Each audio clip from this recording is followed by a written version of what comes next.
And away we go, ladies and gentlemen. Welcome in. It is Friday, and the Rob Brown Radio Show is underway. How do you do, upstate South Carolina? Hello, America. What up, world? Great to be with you, my dudes, my dudettes, my amigos, my amigettes. I hope all is well out there in Sportslandia. No matter where you are and where you are listening from, I hope that you are just having just the best week. Just the best week ever. I mean, ever. In the history of weeks. I hope it's the greatest one you've ever had. I am Rob Brown on the other side of the metaphorical glass. This AM, the guy in charge of this and every radio program that you have ever loved, ever, anywhere, ever. He is the great Malonzo. What up, Zoe?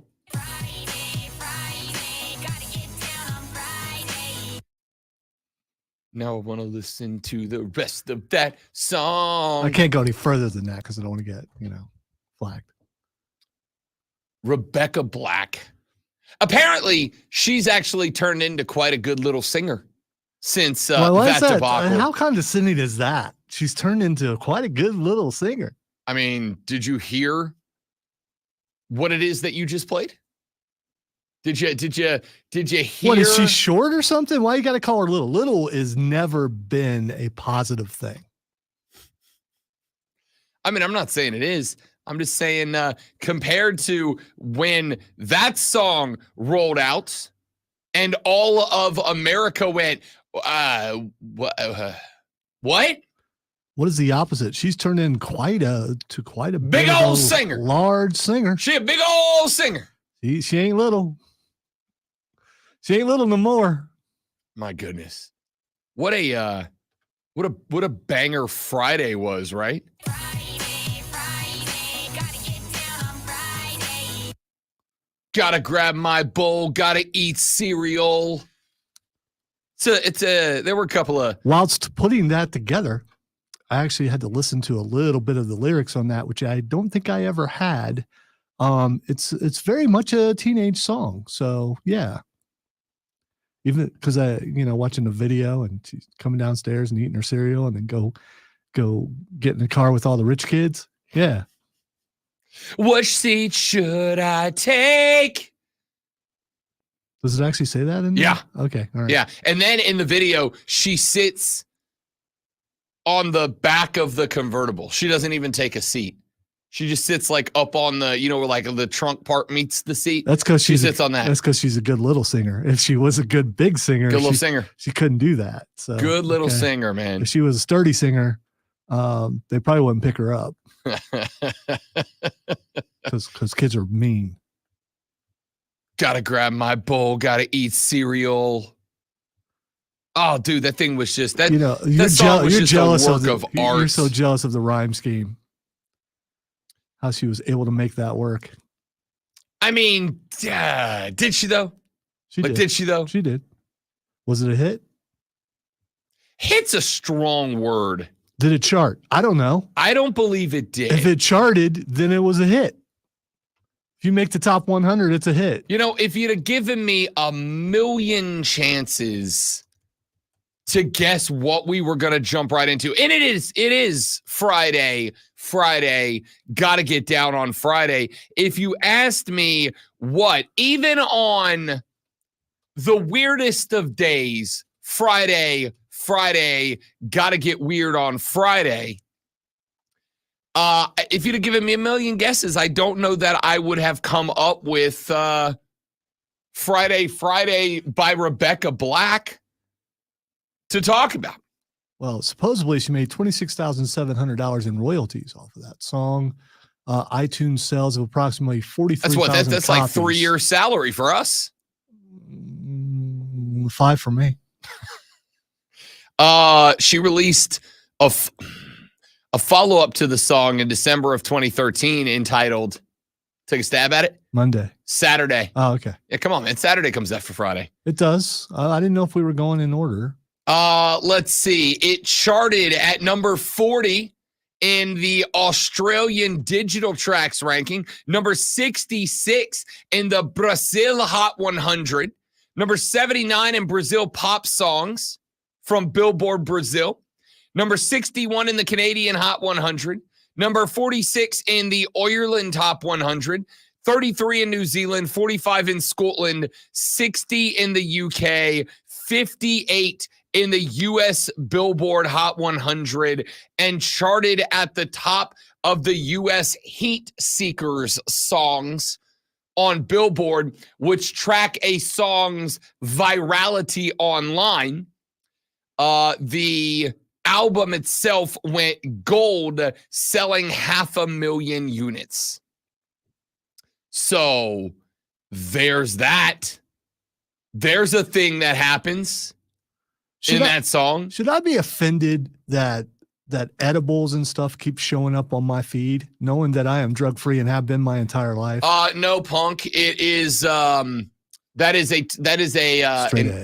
untargeted advertisement campaign happening to everyone. Well, Cheech and Chong has been on there a bunch. Yeah. Now I got Jesse the Body Ventura trying to sell me edibles.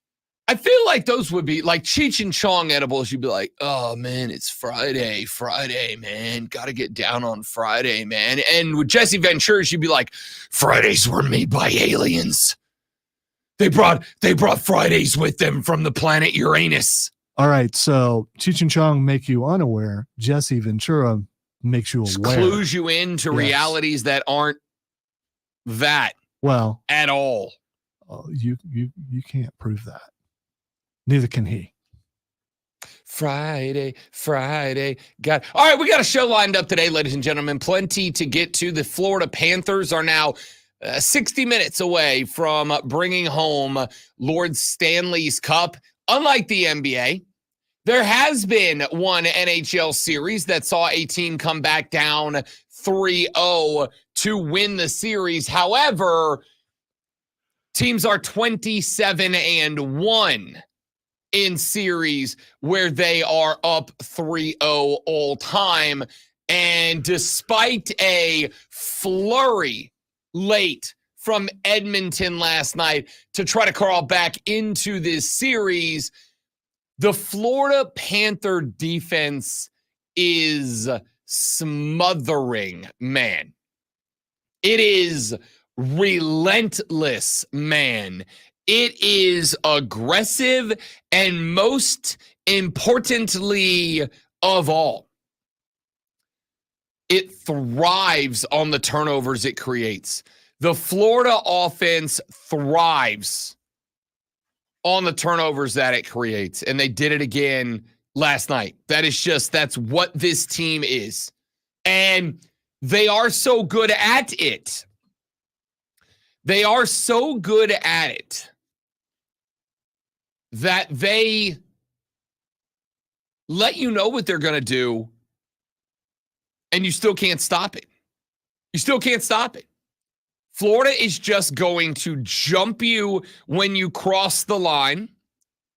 They're going to jump you when you cross center ice. They're going to lock two on the puck. They're going to close down at passing angles. They are going to prevent you from ever getting comfortable. And the second, the microsecond that you make a mistake with the hockey puck, they're going to jump all over you, and they're going to go back the other way with it. And because of how much you have to press in order to break their press, you can't really establish a counter defense to it. There's really no way to do that. It's I don't want to say it is impossible, but I will say nobody's figured it out yet. Nobody's managed to put 2 and 2 together so far.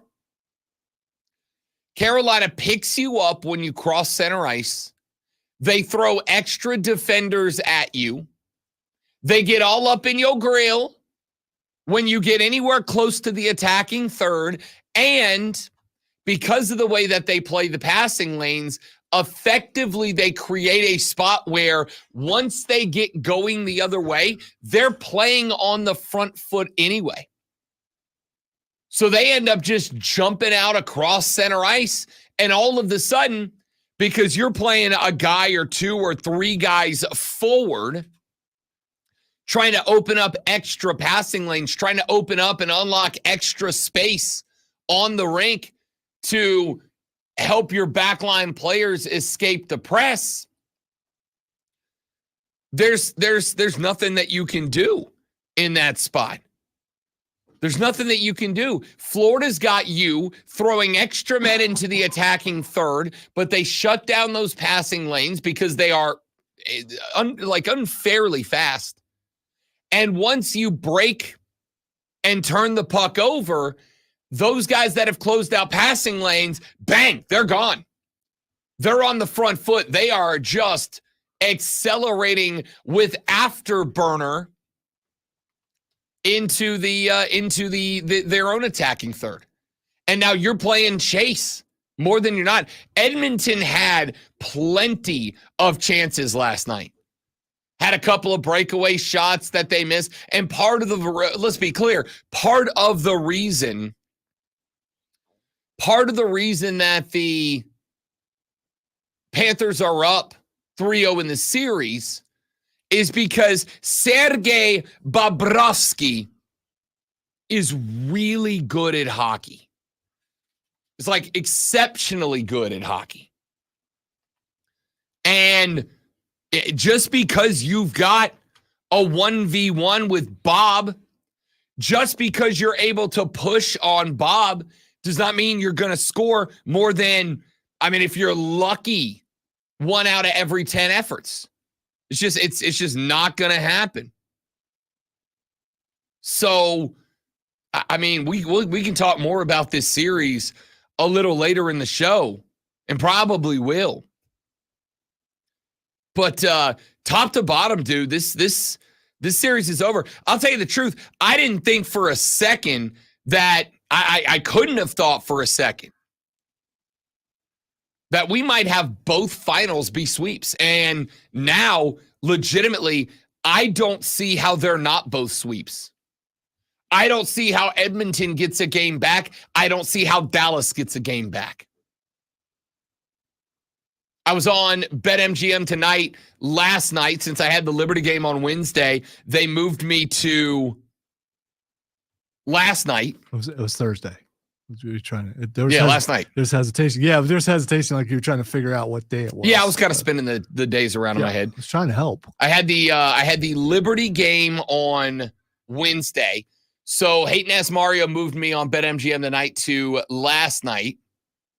I went on with those fellas. I was in a conversation with my guy, Ryan Horvat. And in the conversation, he said, hey, is Edmonton going to get a game? Like, are they going to get this one? Do I go money line? And I said, no, I'm not touching this game. Because for the same reason that I can't touch the Dallas Mavericks in game 4, my question is, if I asked you right now, what do they have to go on? Like, what do they have to grow on?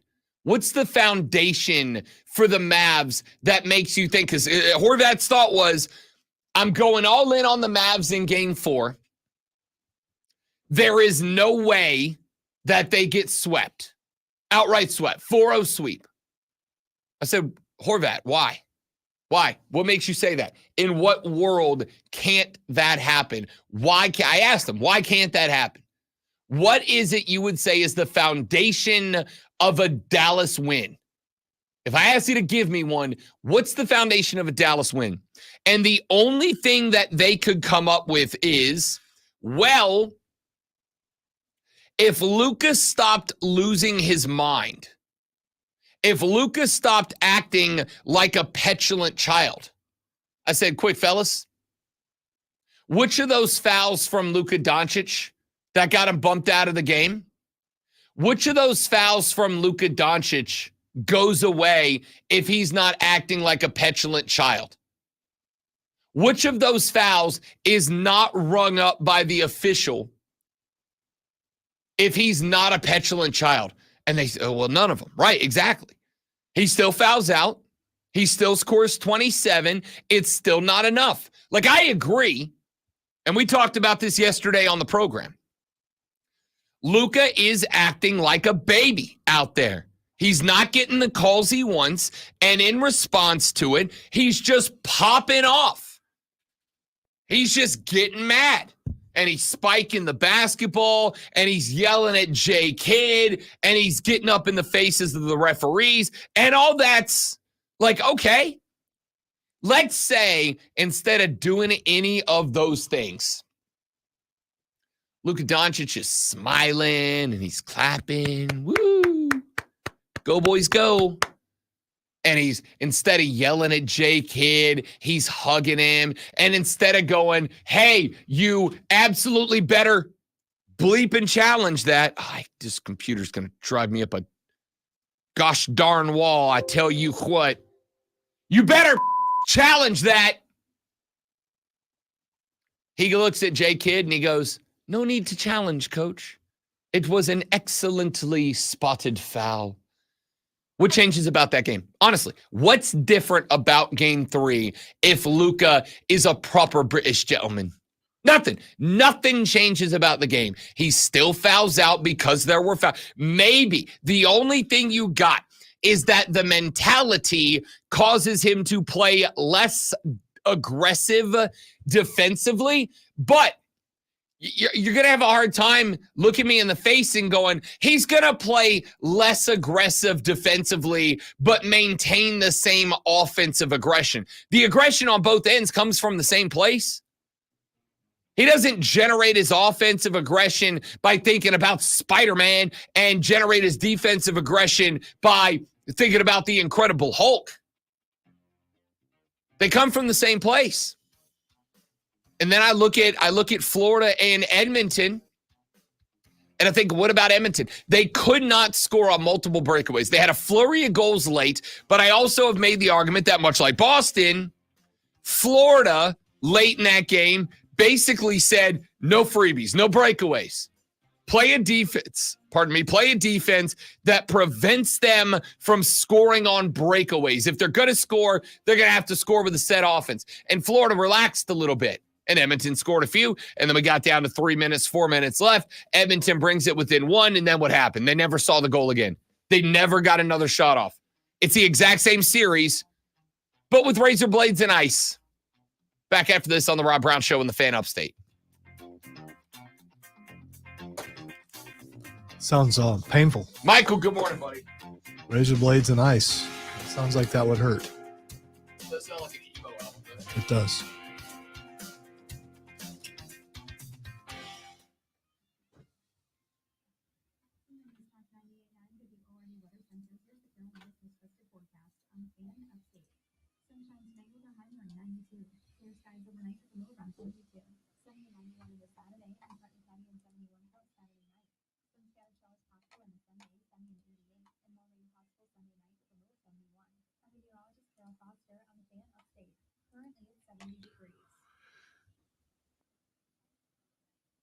Do you feel like it's almost impossible to lose weight on your own? Hi, this is Dr. Elliot Hirschhorn with New Life Weight Loss, and we know the secret to losing weight and keeping it off long-term without drugs or surgery. At New Life Weight Loss, many patients lose 20 to 30 pounds in about a month or two with our support staff and accountability. And we do that without prepackaged meals, no exercising, no drugs, or surgery. Go to mynewlifeweightloss.com now. Hey, it's Rob Brown. I started with New Life Weight Loss at about 262 pounds. This past weekend, crossed under 225. And here's my favorite part. I don't feel unfulfilled or unsatisfied. I don't feel like I'm missing out on things, that I don't feel like I am under eating. They developed a plan that's worked and is working for me. To learn about our program, go to mynewlifeweightloss.com and schedule your free consultation. Our expert team will discuss your health goals, help determine the root causes of your weight issues, and put you on a path to success. Call 864-719-2550. That's 864-719-2550 or mynewlifeweightloss.com. That's mynewlifeweightloss.com.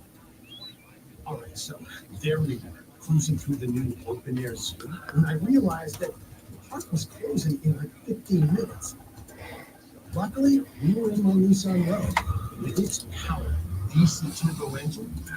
We had time to see all the animals.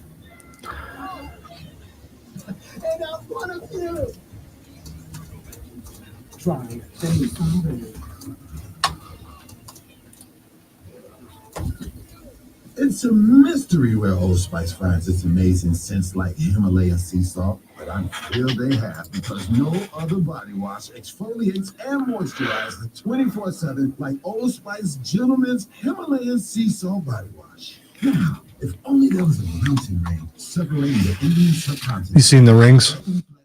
Yeah, they're good. They're a lot, but they're good. All the rings lately are a lot. Of course, I'm talking about the Super Bowl rings. Yes, the Kansas City The Chiefs Kansas Super Bowl City. rings specifically. Yes. On Wednesday, June 19th and Thursday, Belzer? June 20th. Bid your way live There you go. online at Dadgum. Can't wait to hear what's next on Wire to Wire with Cole and Diesel. Can't wait. Tell me what's coming up. One of the 3 scariest home games for Clemson and South Carolina in 2024. The NASCAR season is moving along quickly. The Fox broadcasts have completed, and we asked Shane Connick of the Charlotte Observer what to expect in the second half of the season. And notes from Panthers mandatory minicamp. Diesel and Cole Bryson really bring it on Wire to Wire. Turn it on and leave it on. Afternoons 3 to 7 on the Fan Upstate. Get in the game on the Rob Brown Show.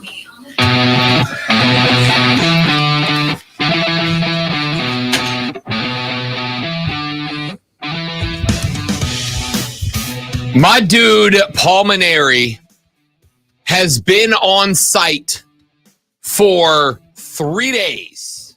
You know what's killing me? Every time there's no separation when you say that and other people say it, and I think pulmonary. Like there's something every time, and it's like, okay.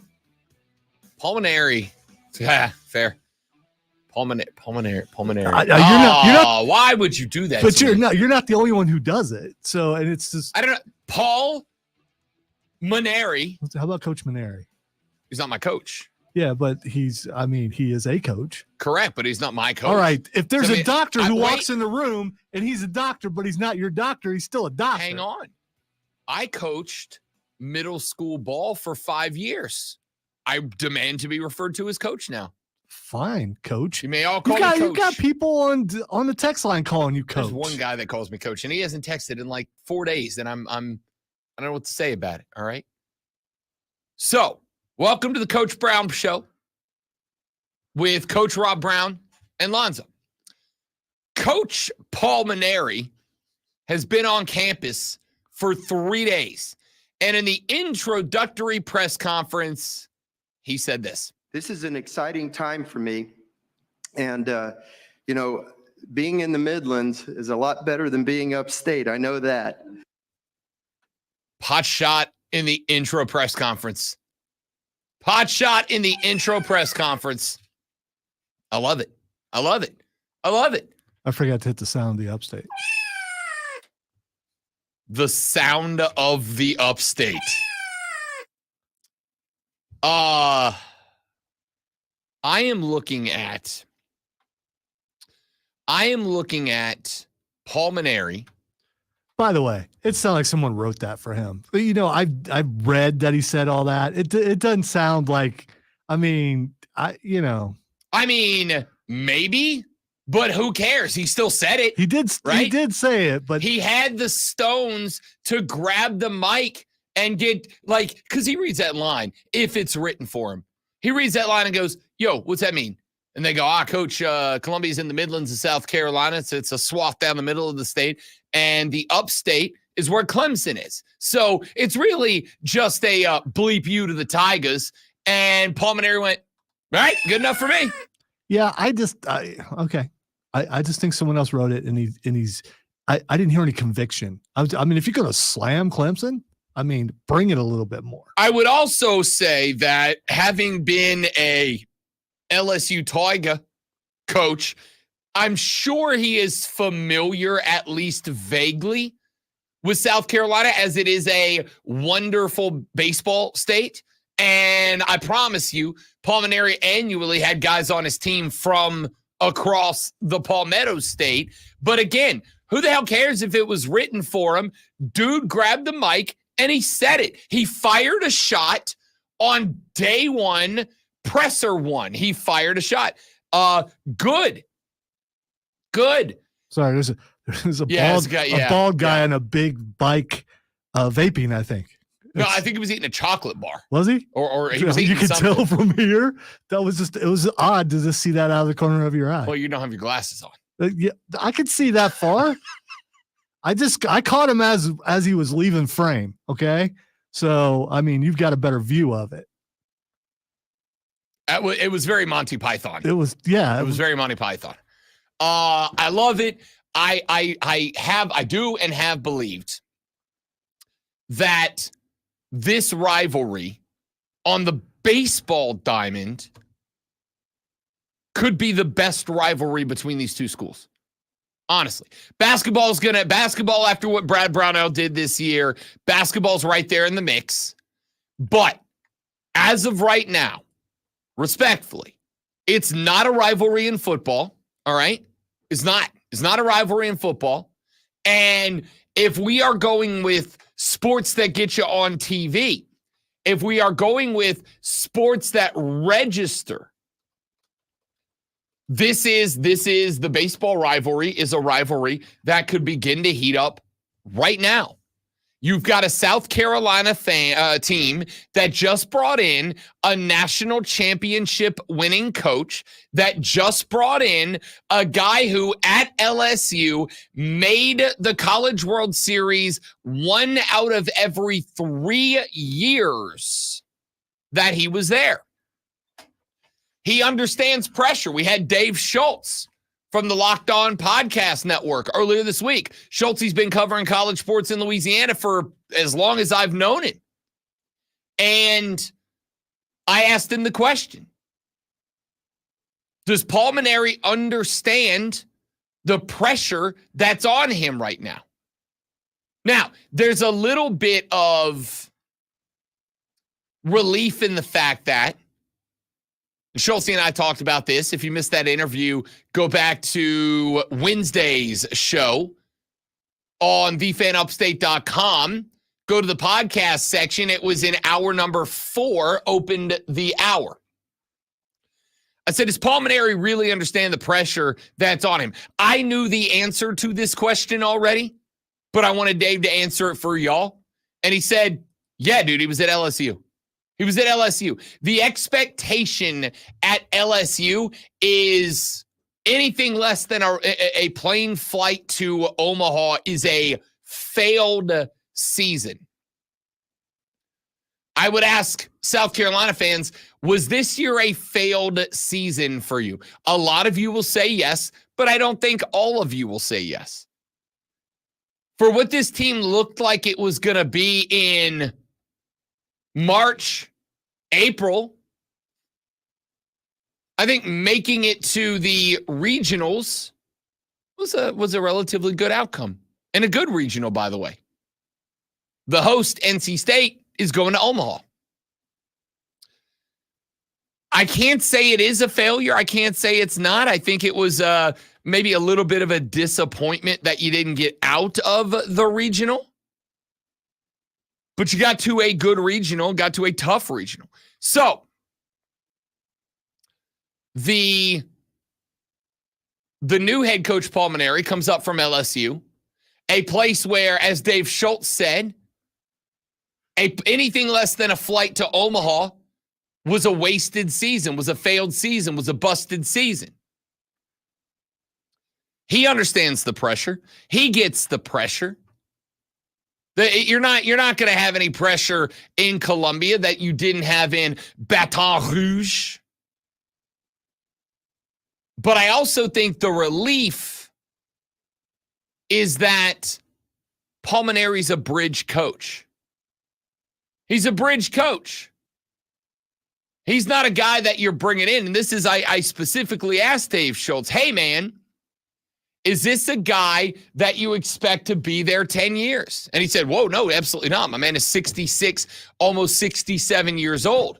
He's not a guy that's going to be coaching into his late 70s, but he's a guy you could get 4 or 5 seasons out of.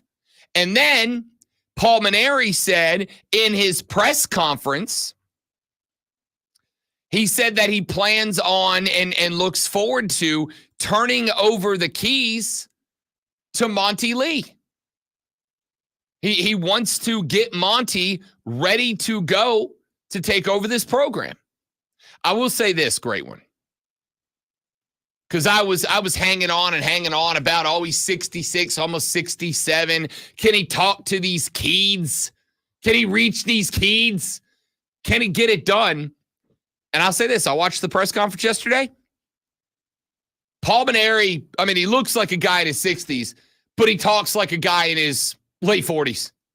Like, he sounds like he's got it together. He was asked about his plan to restore Gamecock baseball, and he said this. People say, oh, how many years is going to take? Look, I don't have a 3-year plan. I don't have a 5-year plan. I got a 1-year plan. This team, the kids that are on this team that only have 1 more year of eligibility, they don't care about 2 years from now or 3 years from now. We're going to go out there and do the very best that we can this coming year. Okay. I mean, cool. Yeah, good. It's all the things you want to hear. It's all the things you lean into. We want to compete now. I don't want to worry about where we are in 5 years. I want to worry about where we are next year. You got a lot of talent on that roster. You already know that. Paul Maneri has always been a spectacular recruiter. So I think you've got yourself yourself a guy who understands the game. I think you got yourself a guy who gets it. I think you've got yourself a guy who wants to be good, who wants to succeed, who knows that he can. And like I said, I think he is saying and doing the right things. I think that his leaning into and giving you a little shot across the bow of Clemson on day number 1, it's all the right things. It's all the right things so far. Now, as Rashad Beard loves to say over and over, I want to see it on the diamond before I start getting jacked up. But in day number 1, he said, I'm not here for a 3-year plan. I'm not here for a 5-year plan. I'm here to win next year. I want to do it for the guys that are on this roster and in their final year of eligibility. He takes a shot at Clemson. And in this press conference, if you've not gotten a chance to see it yet, you can go watch it on YouTube. In this press conference, he very much had the vibe of someone who is not concerned about whether or not the game has passed him by. He has the vibe of somebody that is very comfortable with where he is. He was joking. He was laughing. He was kicking it around a little bit. He was just generally a pretty, for lack of a better word, fluent baseball coach. I think South Carolina picked up Paul Maneri as a bridge coach. I think they picked him up as a bridge coach to get to Monty Lee, to give Monty another couple of years of getting comfortable in the spot. And everything I saw and heard yesterday, okay, all right.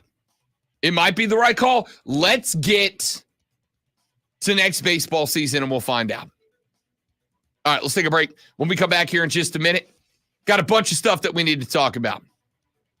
We need to talk about the Stanley Cup Finals, 3-0 to Florida, the NBA Finals, 3-0 to Boston. We got to talk about the Atlanta Falcons. They got their punishment for the tampering investigation yesterday. We will address that. We'll talk a little bit of U.S. Open. Rory McIlroy had himself a dadgum day yesterday. So all that and more coming up on the Rob Brown Show in the Fan Upstate.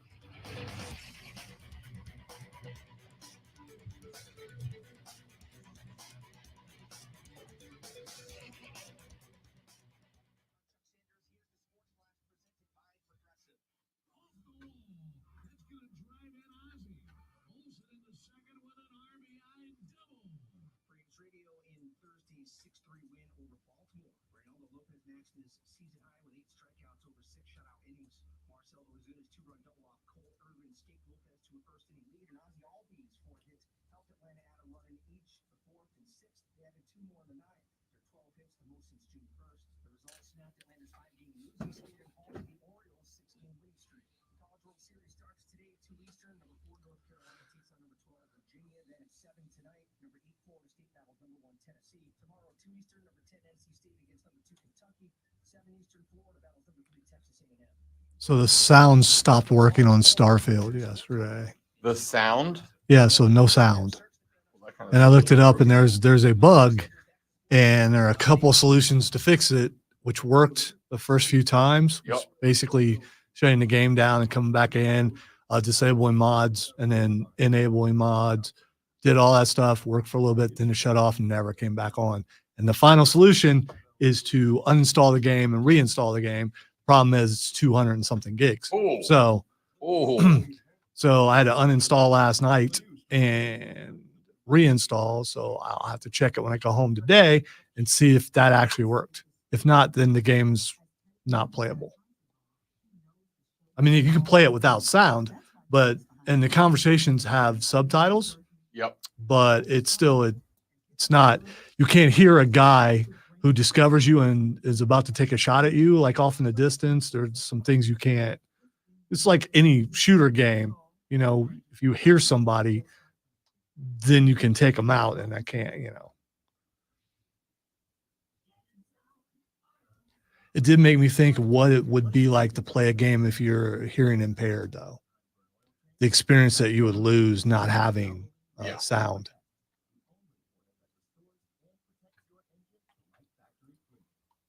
That's where Rumble comes in play a lot, but still.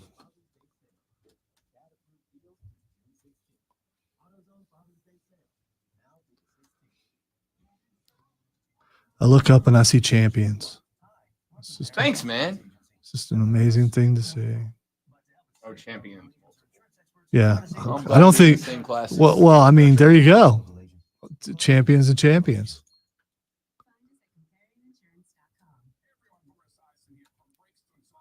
Oh, the ring opens up. I didn't notice that. I heard him say it.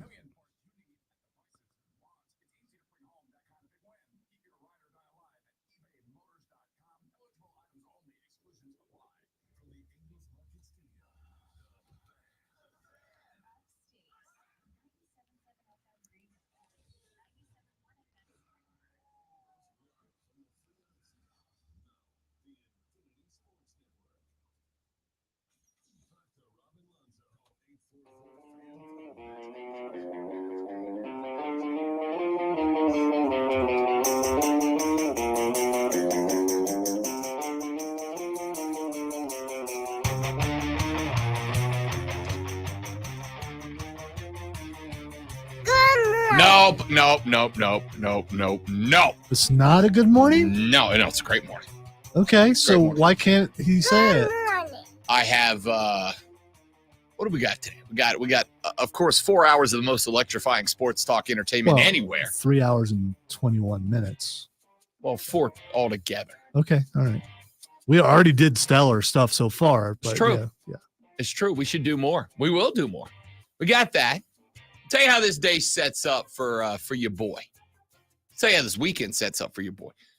Today, when we get done with the show, Rob Brown is going to go. Rob Brown's going to go get weighed in, make it official. All right, like a heavyweight fighter, except not Conor McGregor. Rob Brown's going to go get weighed in. Then Rob Brown's going to go play 18 holes of afternoon golf. So not mediocre golf, but championship golf. No. Afternoon golf. My golf will stink. I got to borrow somebody else's driver because I snapped the head off of mine last time out. Not great, Bob. Well, go to Costco, Rob. I did. I went yesterday, and the thing is, because I actually I came very close to pulling the trigger on a Kirkland signature driver yesterday because I went and they actually had one, and I don't dislike it, but I've decided that I'm right in the zone where I'm like, I need to get fitted for a driver. I need to find out what kind of driver I need to be hitting. Not all drivers are created equal. I need to find out what I need to be hitting. You know what this sounds like? Sounds like sponsorship opportunity. Yeah, no, for sure. Hey, salespeople. We know you're up. Rob Brown, daddy needs a new set of sticks. All right. And you hook us up with somewhere that wants to outfit me and get me a new set of sticks. And I'll go one further. To any company that's in the zone for that, you can dress me up like Rory damn McIlroy. I'll wear your polo every round I play. Yeah, color is not a problem for him. I prefer it. He'll wear fuchsia. He'll wear pink. He'll wear lime green. Yep. Yesterday went and bought a bright green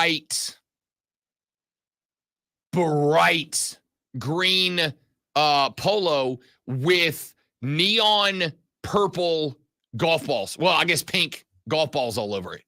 Real excited about that one showing up at the Hizzle. Did you get the look? Oh yeah, she hasn't seen it yet. Nope. One of my favorite golf brands did a flash sale last night where they were selling their polos for like a couple bucks, right? Like $10 a pop. And so I found a few that I knew she would like, and I'm like, hey, do you like this one? I'm going to buy some new polos. Do you like this one? Yeah. And then I threw in there's one that is like a dark green with darker green cartoon alligators with golf balls in their mouths. She's going to hate it, but it's awesome. I love it. Anyway, yada, yada, yada. Little round of golf. Then Joey B and me getting in the truck, headed on up to Charlotte, North Carolina.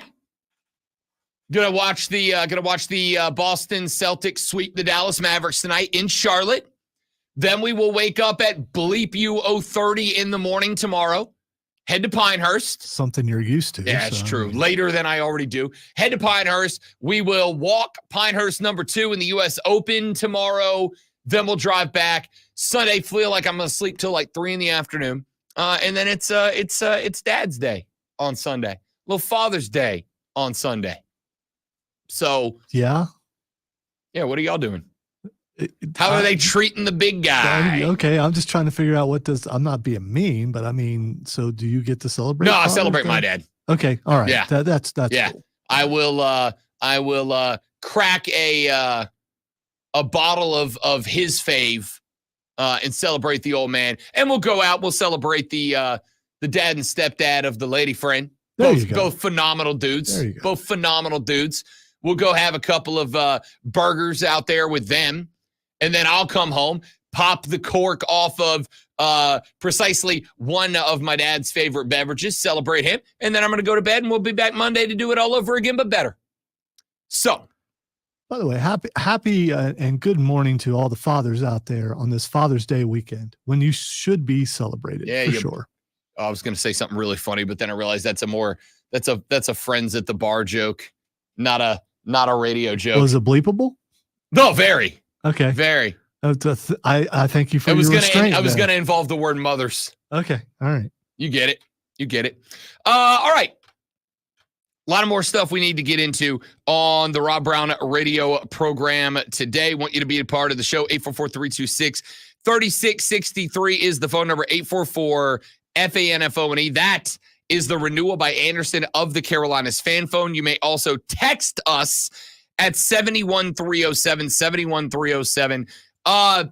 Some of you know, y'all know that I do love, because I am a pedantic jackass, I do love to call out logical fallacies in arguments when I see them. And one of the ones that people engage in the most is the slippery slope fallacy.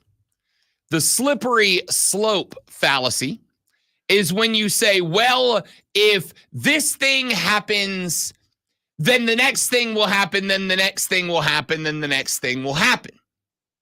Because X, then Y, then Z, then A, then B, then C. The fallacy is in that you must prove how A equals B, and then B equals C, and then C equals D. If I say, if you, I don't know, if you allow a person to, if you allowed your kid to have a candy bar, then your kid will weigh 400 pounds. No, that's not. There are plenty of people who have candy bars that are not 400 pounds, that are in shape, that are fine, right? Slippery slope. Because A, then B. That's not how it works. So when the whole thing began about the settlements and the paying of the players and the thises and the that's and the X's and the Y's and yada, yada, yada, yada, yada. When all of that went down, there were some people going, Rob, when does it stop? When does it end? And now we are at a spot where yesterday a gigantic bit of news came out of the Big 12. And a lot of people have said, where does it end? Ladies and gentlemen, when you center the entire world around money, I can tell you where it ends. When the money stops. End of discussion. It doesn't matter what you're talking about. College football, politics, religion, anything. If you center any entity or person or organization or whatever around money, the thing in question will not stop until the money runs out. Lonzo, yesterday it was announced that Commissioner Brett Yormark of the Big 12 has formally introduced the concept to sell the naming rights of the conference in a deal that could be worth hundreds of millions of dollars. Under the proposal, the conference's name would undergo a significant alteration, prominently incorporating a sponsor's name in the title. The latest conversations within the conference have centered on retaining 12 in the Big 12 name, but removing Big. The corporate sponsor name would replace Big, meaning that next year we could have the Atlantic Coast Conference, the Southeastern Conference, the Big 10 Conference, and the All-State 12 Conference. Or the Geico 12 Conference, or the Bob's Used Cars 12 Conference. I'm looking forward to the QT 12 just because it sounds cool. I don't hate that. Yeah. The Bucky's 12. Bucky's 12. I don't think it's as nationwide enough to do that. The concept is a months-long endeavor spearheaded by Yormark, a former New York entertainment and talent executive, completing his second year as conference commissioner. In a news conference back on the 31st of May, Yormark told reporters he has been, quote, vetting out big ideas, end quote, to help grow league revenue. He did not reveal specifics at the time. Now we have one of them. Ladies and gentlemen, if any of you thought for a second that your beloved college football was any different from the National Football League, I hope you have reached the spot where you have come to the conclusion that, no, it's not. Okay. It's not so at all. Was I supposed to be offended there? No, not at all. Okay, because if I was. But you're also an NFL first guy. Yeah, I am. Right. That's true. I think the people I am speaking to are the people that go, I don't watch the NFL because it's all about the money and not the passion of the game. My lovely, adorable listening audience, bless your heart. Your game has always been about the money. It's just that the people in charge of the money did a real good job of hoarding the money. They did a real good job of making sure that only they got the money. They are Smaug, and you are the hobbits, my dear friends. And now that somebody stepped in and slayed Smaug and said this horde is no longer yours to possess, yours to control, it will be spread across the realms of Middle Earth. Now everybody wants a piece. Of course you do. It's money. Why wouldn't you, right? Why wouldn't you? And so now... Yeah, that led to war and during that because of, everybody wanting a piece. I'm just saying. Do you not think college football's headed that direction? Less Orakai and more lawyers. So, Or I mean, if it's a war amongst sponsors fighting to be the sponsor, are there still 12 teams in the Big 12? Why didn't they fix that part? They're not going. Are there 10 teams in the Big 10? No, that's the Southeastern Conference exclusively Southeastern? No, well, is the Atlantic Coast Conference exclusively on the Atlantic Coast? I'm okay with ACC and SEC, but when the Big 10 is sponsored, I hope they change the number at the end too. Fix that, because it's a lie. Ladies and gentlemen, welcome to the biggest rivalry game in football. Michigan, Ohio State in a Geico 22 showdown. At least it would be accurate. So just so we are, I don't even. How many teams are in the Big 10 now? I mean, I don't know. You guys on 18 now? You have to look it up because I don't know. I think 18 or 14. No, you grew past 14 with the addition of the. Dude, can I tell you what happened? All right, two things yesterday, and I want you to know. Yesterday was a very interesting day for your boy, because Mario texted me in the daytime and he said, yo, Rob Brown, my hero, my idol, my muse in this industry. And I said, what do you want, Mario? And he said, we're doing a conference by conference breakdown of the college football season. Today is the Big 10. If I give you 2 or 3 teams to give a preview of, are you good with that? And I said, yes, Mario, my Padawan, tell me what you want. And he said, I would like you to break down the following Big 10 teams: Michigan, Oregon, and UCLA. And I went, well, at least you got the champs in there. Speaking of puke sounds. Yeah, all we did was make fun of Mario's butt tattoo and talk NBA Finals, so it went great. And then, as I wrapped up that interview talking about the Big Ten's UCLA, I get off the computer. I go lay down in the bed with the fiancée because she says, will you watch hockey in here with me? And I said, yes, of course I will. So I laid down and I opened the phone and I started scrolling and I see that the Big 12 is likely going to next year not be the Big 12 anymore. It's going to be the insert your name here 12. Lonzo, you think we could come up with $400 or $500 million and next year have the Rob Brown Show 12? I mean, I'd talk to Steve.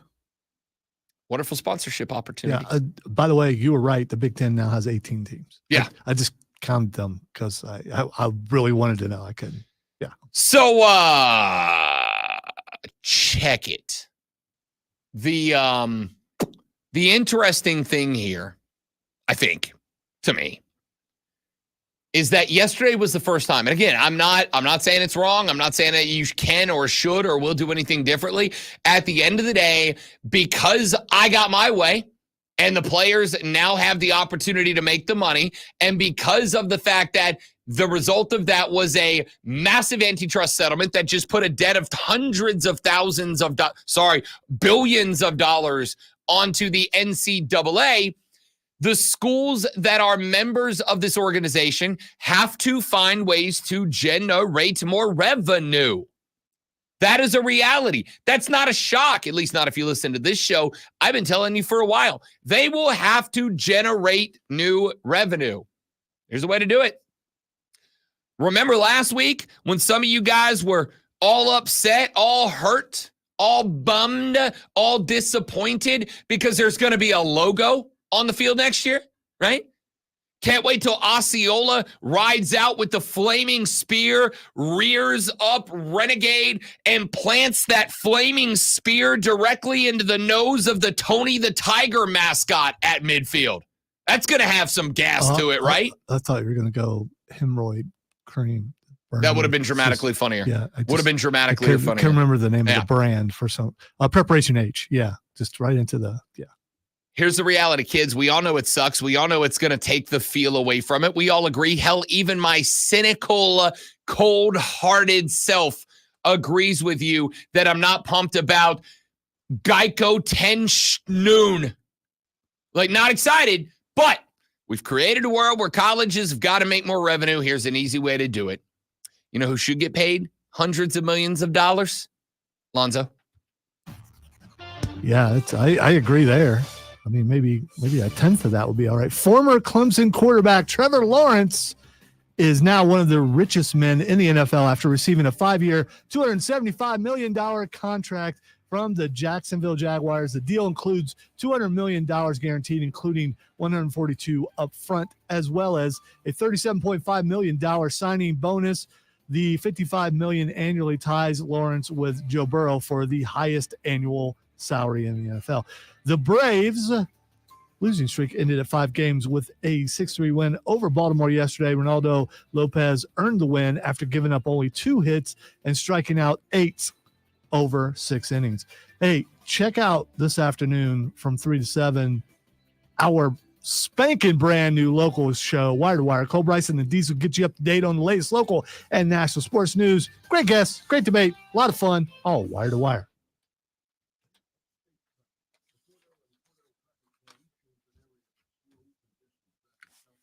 Come on, Bill. It's a jam cam, dude. What are you doing? How are we not getting more jam cam?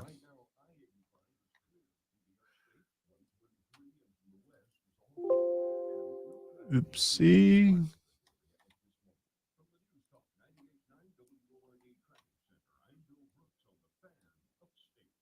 Did you know Ingles only sells USDA choice and prime cuts of meat?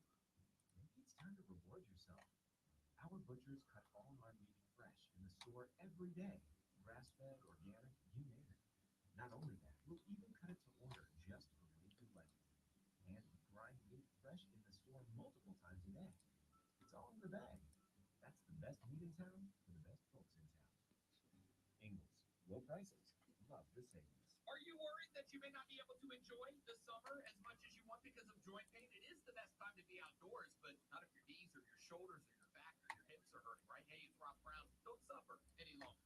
Non-surgical joint pain relief is here at QC Kinetics. Call them right now. QC Kinetics is the nation's leader in regenerative medicine. I am talking lasting joint pain relief with no surgery, no drugs, and no downtime. QC Kinetics advanced treatments harness your body's natural ability to restore and repair damaged joint tissue so you can walk and run and hike and play golf and kayak and whatever you want to do, again, pain-free. QC Kinetics is under the leadership of former orthopedic surgeon Dr. Mitchell Shinecup, a true pioneer in regenerative medicine. And their advanced protocols enable tens of thousands of patients to... That is correct, Wesley. And according to some people, both of them are too high. But that is something we will debate coming up on the radio program. Will we? Yes. We're going to debate it? I mean, I think so. Are you sure we're going to disagree? No, we probably won't debate or disagree. Okay. I mean, I guess you could debate with some listeners, but probably not around here. I don't know. Maybe.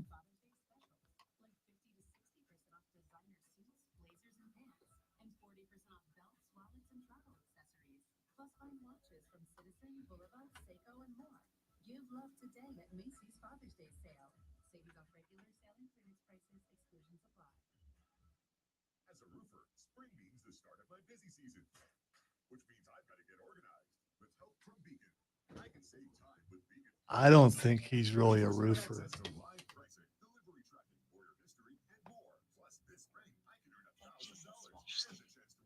He sounds like a radio guy. Do what? I don't think that dude's really a roofer. He said he was a roofer, but I don't think he is.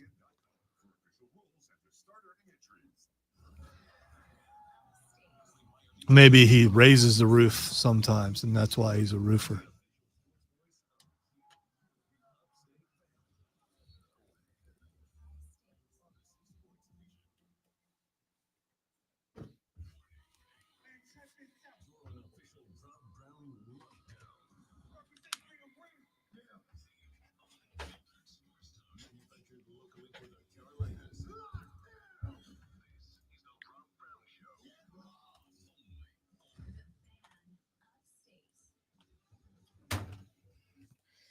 Yeah!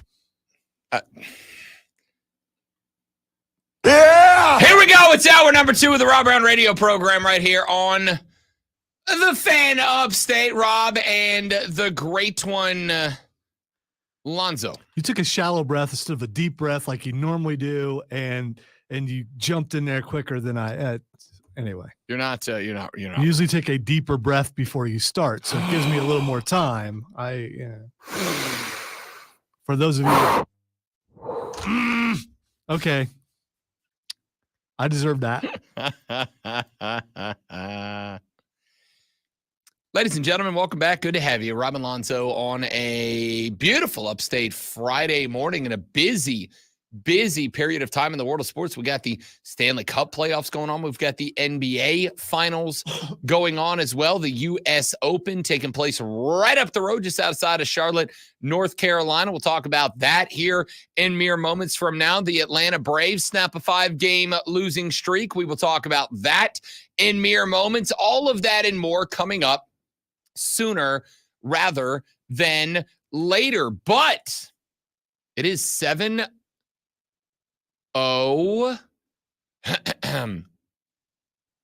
in the morning, 7:02 in the morning, 58 minutes away from having to get clocked in at work. And once you do, you know what you're going to do. You're going to go grab Kevin from accounting. Like, Kev, sup, big dog? Would you like to go talk about that game last night? Kevin, who's in accounting but hates accounting. Does Kevin still work here? Yeah, he does. Okay. Yeah, I talked to him a couple days ago. Okay. I'm just curious. Yeah.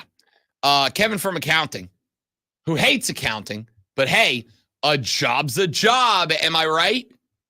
Is going to go, yes. More than anything in the world, I would like to stop accounting and start talking sports. So you're going to head down the hallway. You're going to go find that one corner in the break room where the boss can't see what's going on from his window. Why he gets his own door and window to close and you don't, we'll never understand.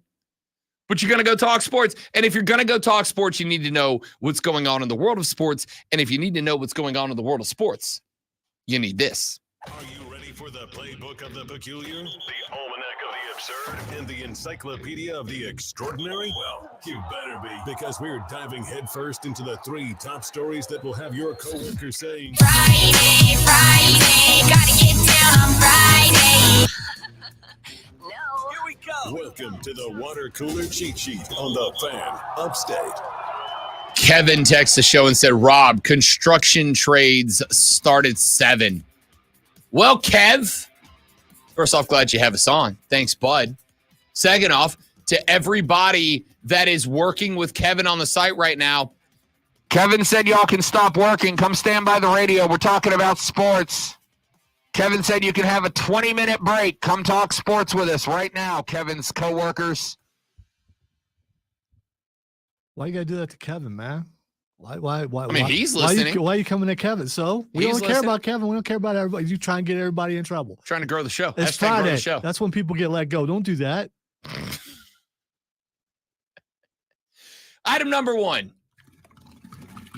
Florida Panthers on the verge of a sweep of their own over the Edmonton Oilers. They now lead the series 3-0 after a 4-3 victory yesterday in game number 3 up in Edmonton, Canada.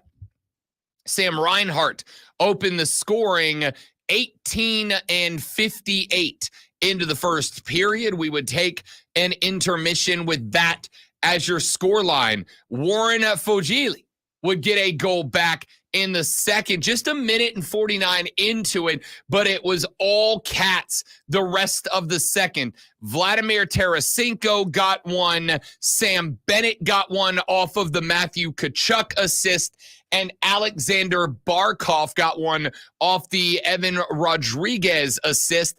That brought your second intermission with a scoreline of 4-1 in favor of Florida. Edmonton did get 2 back in the third period. Broberg and McLeod both netted a goal in the third period. Edmonton made it a little dicey, but much like I think has been the pattern thus far in the NBA Finals, which we will talk about here in just a moment from right now, I think it was less about what Edmonton was doing and more about how Florida was handling this game, how Florida was handling this series as a whole. That is to say, Florida got Edmonton down 4-1.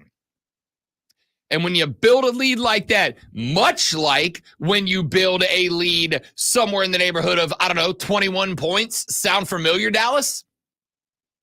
That team is going to have to hit the afterburner to play catch up, whereas the team that builds a 4-goal lead or a 21-point lead can lay back a little bit. If I got you in the whole 4-1 and you get it to 4-2, I don't have to panic. Once you get it to 4-3, now I turn the gas back on and I do it on fresher legs, which is exactly what happened last night. It's exactly what happened in game 2. It is exactly what is going to happen in game 4 when Edmonton is swept from the Stanley Cup Finals by Florida. It is also what is going to happen tonight in the matchup between Boston and Dallas. As game 4, live from the Big D, and I do mean Dallas, tips tonight at 8:30 p.m. Dallas somehow is minus 1.5 in this game. They're favored in this game. Now, not by the full 3 that you ordinarily get for playing at home in an NBA game, which means that Vegas thinks that Boston is 1.5-ish better than the Dallas Mavericks are. I don't know how Dallas is favored in this game. Is Vegas not looking at the fact that they're down 0-3? Is Vegas not looking at the fact that, yeah, Dallas has made a couple of them close, but every time they chip it down back into single digits, Boston just throttles back up and finishes the game? Like, are they not paying attention to what is happening here? I don't think that they are. And so I'm intrigued. I'll be watching this game up in Charlotte this evening, but yeesh, as the kids say. I don't know if the kids say that. Sounds good, though. Florida up 3-0 on Edmonton. Boston up 3-0 on Dallas. Game number 4 in the NBA is going to be tonight. Game number 4 and the Stanley Cup will be awarded tomorrow when Florida and Edmonton play at 8 p.m. Let's go to item. No, feel free. No, I was going to anyway. That's a 75-year-old lady at bingo says yeesh. Yeesh. I say yeesh. Yeesh is a good word. No. Yeesh. I'm not the arbiter of words. He lives in Detroit, but I would say yeesh is not, I don't know. I like yeesh because it's like, it's very 70s cartoonish. I don't disagree, but I like those words that are less word, more feeling, right? Like yeesh, or here's another one. Oh, you know what I mean? When you see something happen in public that is just absolutely not supposed to happen, and you go, oh. Yeah, I think you use other words when you see that. I'm just guessing. Why was that so aggressively loud? I had aggressively loud. Your cuts earlier were a little bit low, so I should have. That's my fault. I'm afraid I've got some bad news. All right. Item number 2, as we mentioned I already. Yeah, I'm just rolling to it. Okay. In the end of the last hour of the broadcast, I told you about item number 2, but it is to me going to be probably everywhere nationally, going to be the biggest story that we get in college football this week. The Big 12 Conference exploring a naming rights partnership with one of the most lucrative and unique sponsorship deals in college athletics history. That is how the article about this from Ross Dellinger begins on Yahoo Sports.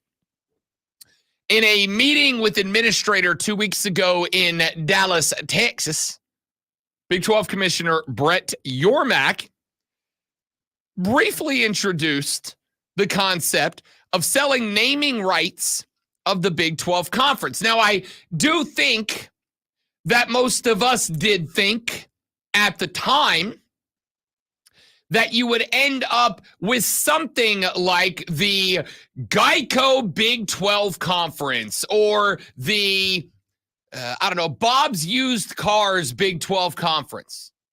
But apparently, according to Ross Dellinger and others, they would drop the big from the name.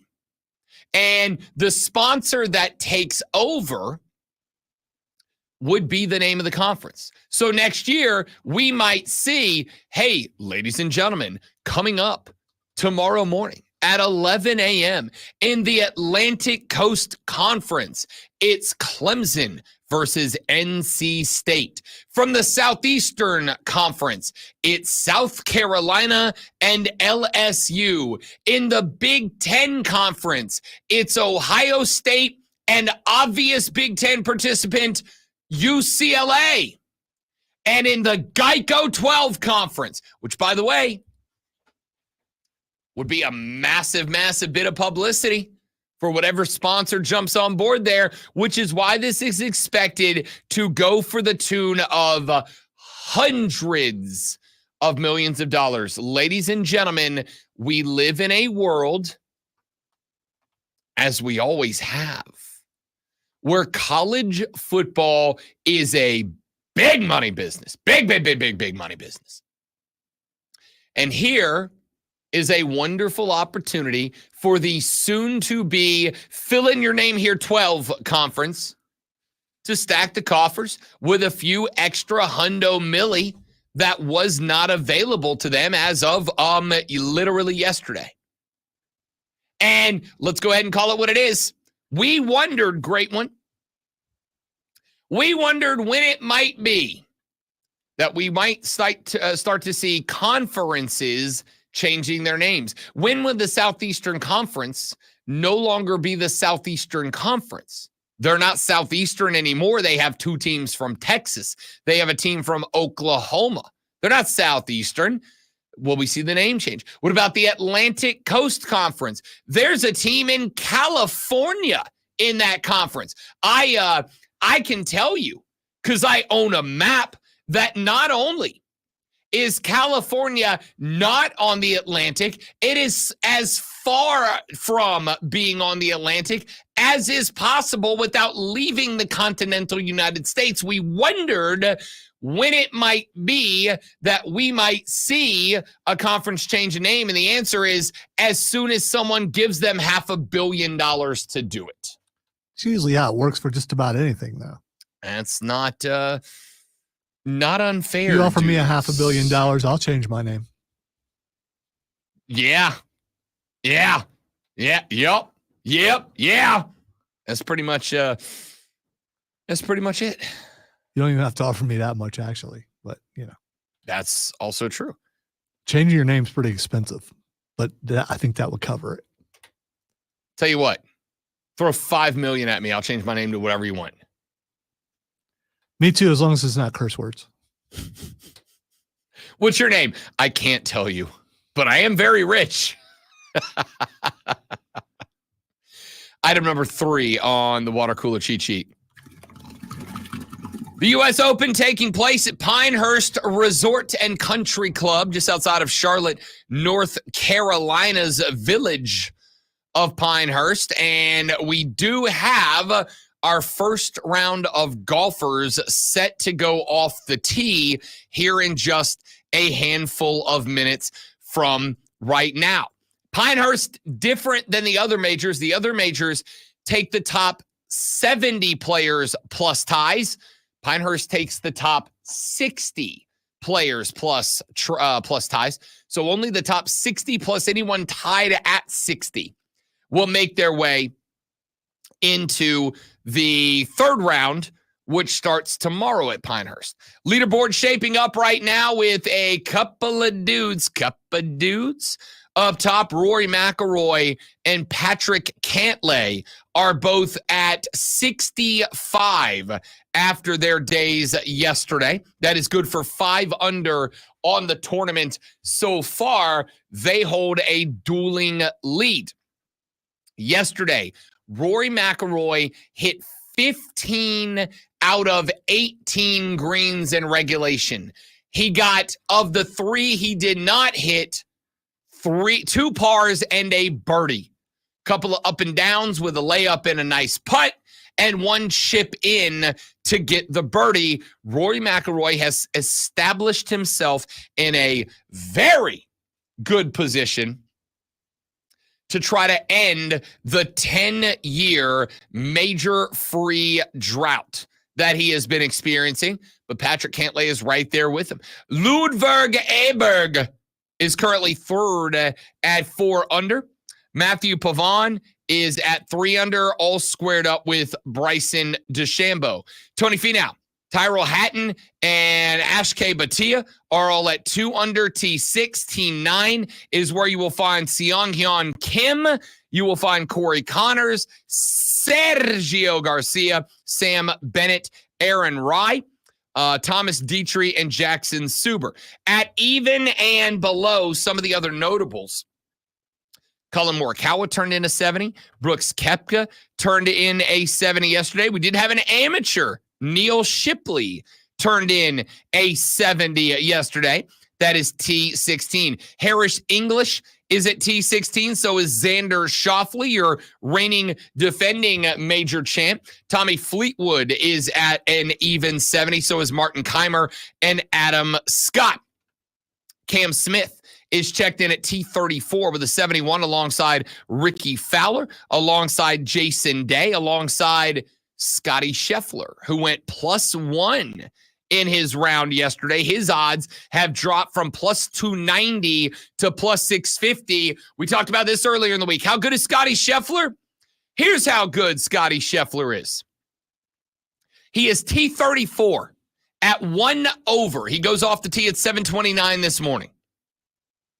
At T34 and 1 over, 6 entire strokes off the lead, great one. His odds are still 6-1. 6-1. I will remind you all that Xander Schauffele, before yesterday's initial round started, Xander Schauffele was the second shortest odds to win the U.S. Open at 10-1. 10-1. That's before the event started. 10-1. Xander Schauffele is 6 straight. He's got to make up 6 strokes in 3 days. And he's at +650. Max Homa's right there at that T34 range as well. Going down the rest of the leaderboard with some of the notable names. Jordan Spieth shot a 2 over 72 yesterday. Kurt Kitayama at a 3 over. Same with Wyndham Clark and Cam Young. Lucas Glover, Eldrick, Tiger Woods, Dustin Johnson, Seung Jae Im, all at 4 over after opening round 74s. We will keep you up to date with the leaderboard for the guys that are going off here in, now over the remainder of the show. And follow me on social media tomorrow because I will be live at Pinehurst for round 3 of the U.S. Open. We are back after this on the Rob Brown Show and the Fan Upstate. New life. All right, guys, quick live reading. I'm coming back. Stay right there, please. And thank you.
Donovan, I appreciate that, man. That is more than kind of you, buddy. We appreciate it.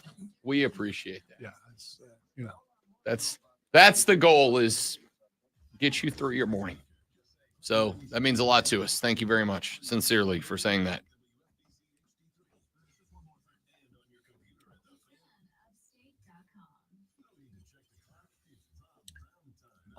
you know, if I'm invisible, I'm going to do some things to make myself visible. That's all I'm just saying. Well, I didn't know if it meant anything to you. Of course it did. I give him a thumbs up Roll. before you did. Let's look go. At you. Look at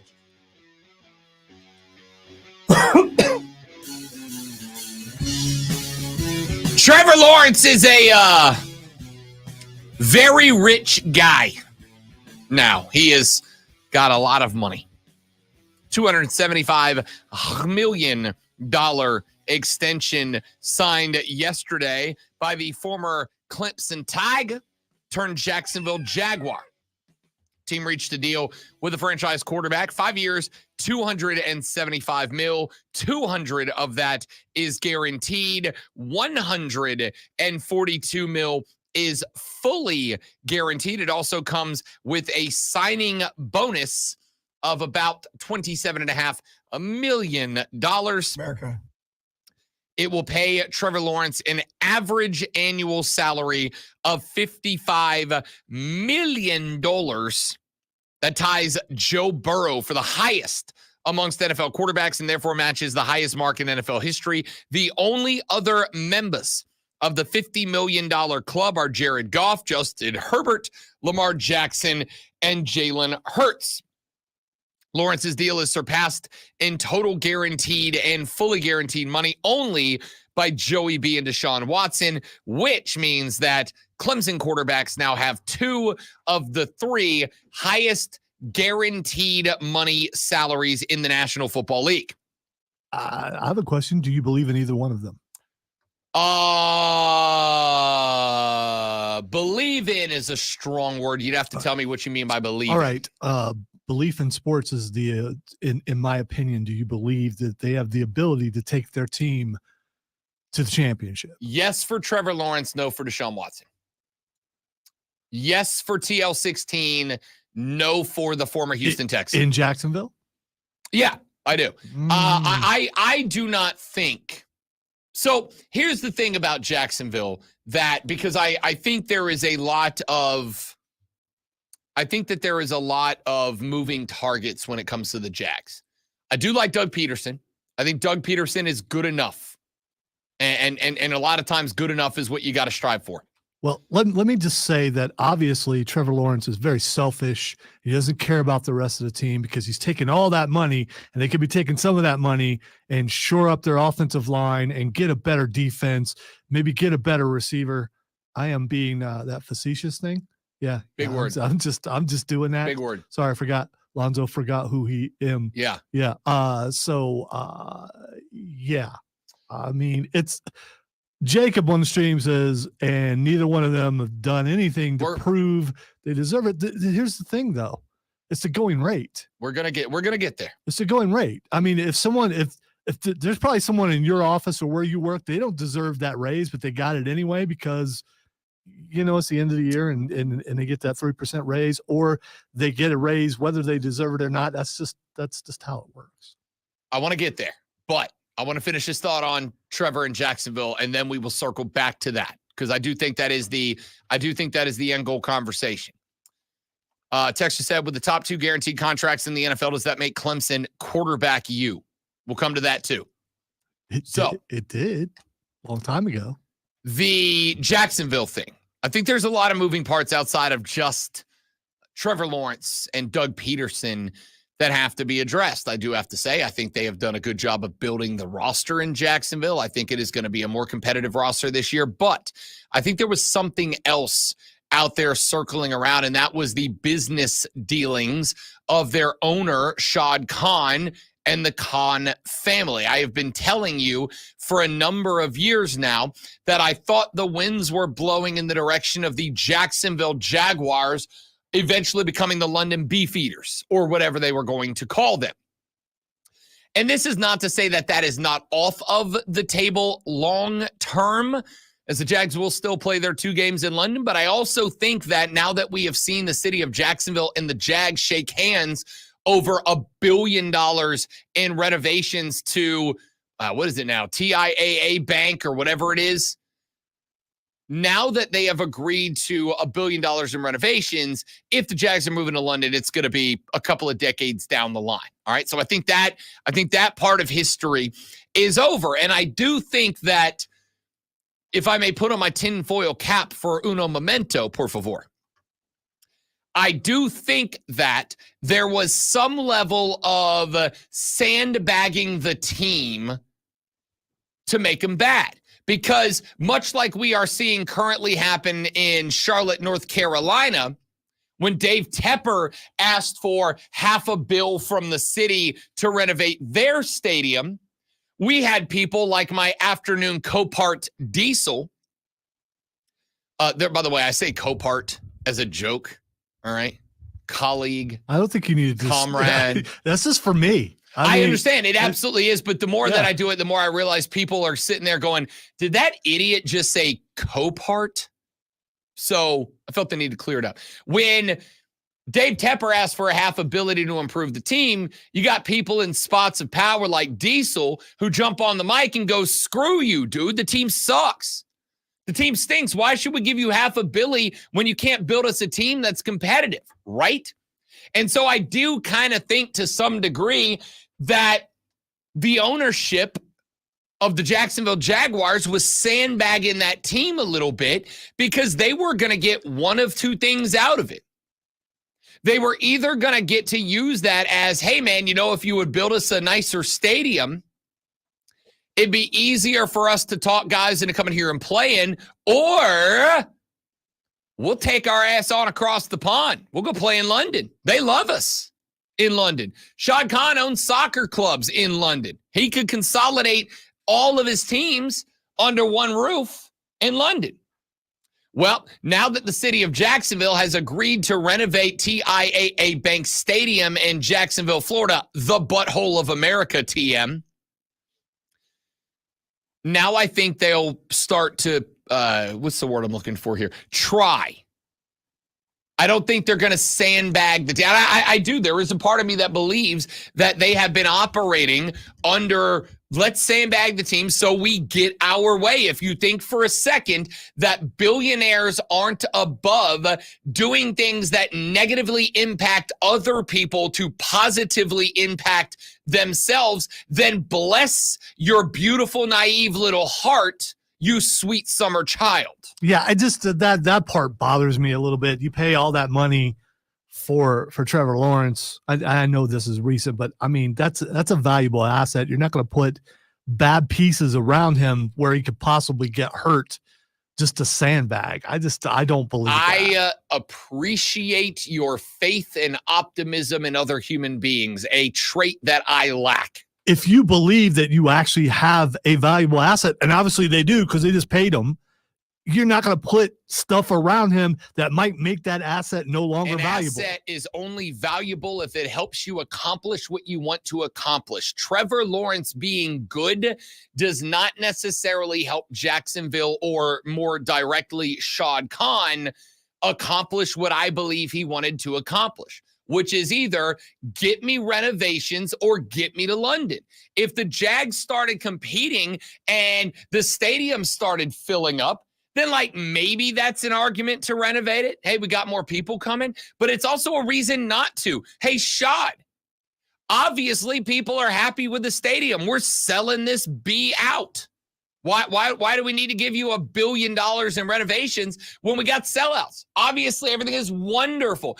Dave Tepper can use the lack of attendance for Carolina and go, hey, you know, like we're trying to make the team better, but if we had a state-of-the-art stadium, we'd be able to pack this thing out a little more easily, and maybe that would attract free agent, right? Like, it's all kind of connected. And again, Trevor Lawrence is a valuable asset if and only if you are actively trying to be a very good football team.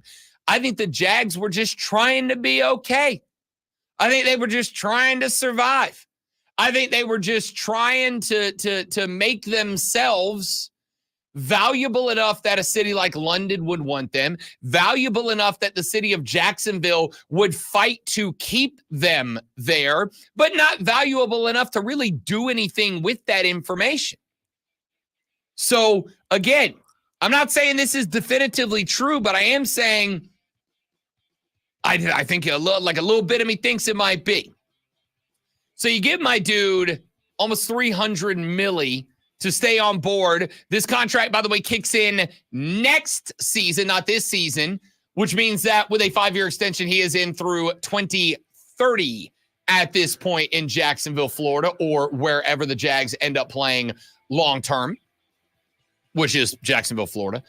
Now, when we come back here in just a minute, we will address the list of quarterbacks making $50+ million a year, on which Trevor Lawrence exists now, as well as 2 of the 3 highest annual guaranteed salaries belonging to a pair of Clemson guys.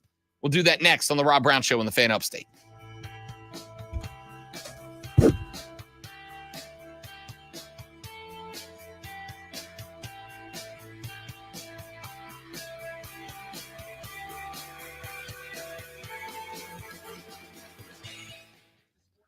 It reminds me of Miami Vice.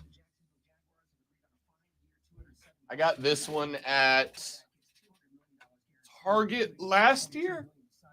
Somebody asked earlier where you get shirts like this. Target is the answer.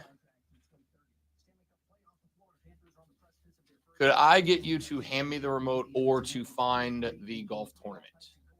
Possibly. Potentially. Maybe. Theoretically. I'm going to hand you the remote with the thing over.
Just a few minutes ago in the stream, talking about Deshaun Watson and Trevor Lawrence, two Clemson fellas inside the top 3 of most guaranteed money to quarterbacks in the NFL.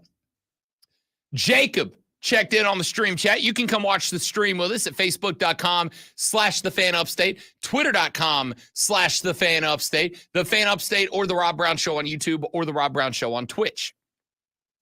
Jacob chimed in on the chat. He said, neither one of them have done anything to prove that they deserve it. And in fairness, I don't particularly disagree with that on its surface. I don't. Now, I will tell you why Trevor Lawrence got this money.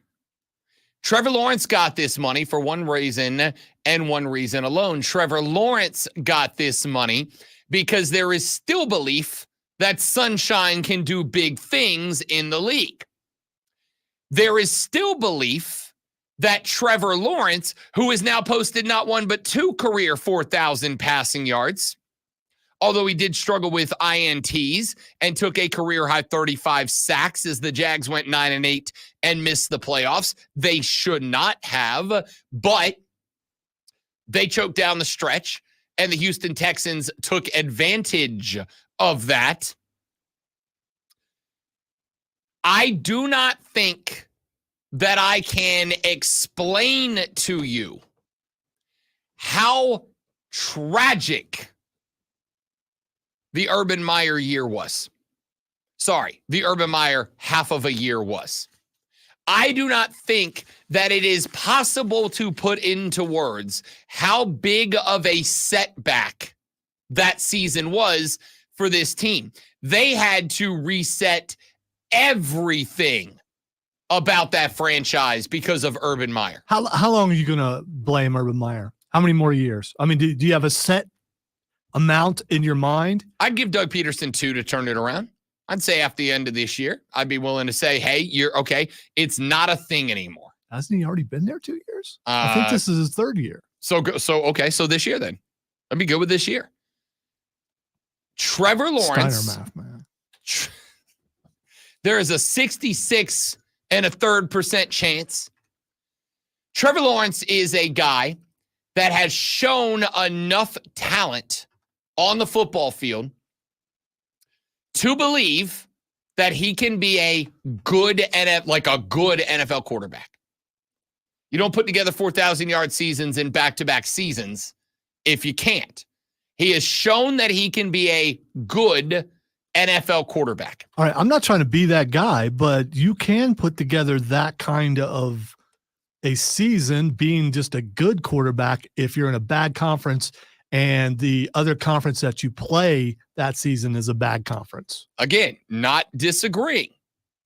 But I don't think that Trevor Lawrence is deep enough in his career at this point that I would look at him and go, this is the ceiling, not the floor. This is the most he's capable of. I think he's capable of more. I think a lot of us think he's capable of more than what we've seen so far. And what we've seen so far ain't bad. It ain't great. It ain't incredible, but it ain't bad. I never thought he was going to be a great quarterback in the NFL. I thought he would be a pretty good quarterback in the NFL. I think this is it. I think this is what you're going to get. If you put a better team around him, they should be able to win more. But I don't think he's going to be, at the end of his career, one of the elite quarterbacks or ever labeled as an elite quarterback while he's in the NFL. You build a good team around him. Is he good enough to win a Super Bowl? Depending on the team, if you get a good enough defense, yes. Here is the response that I landed on last night.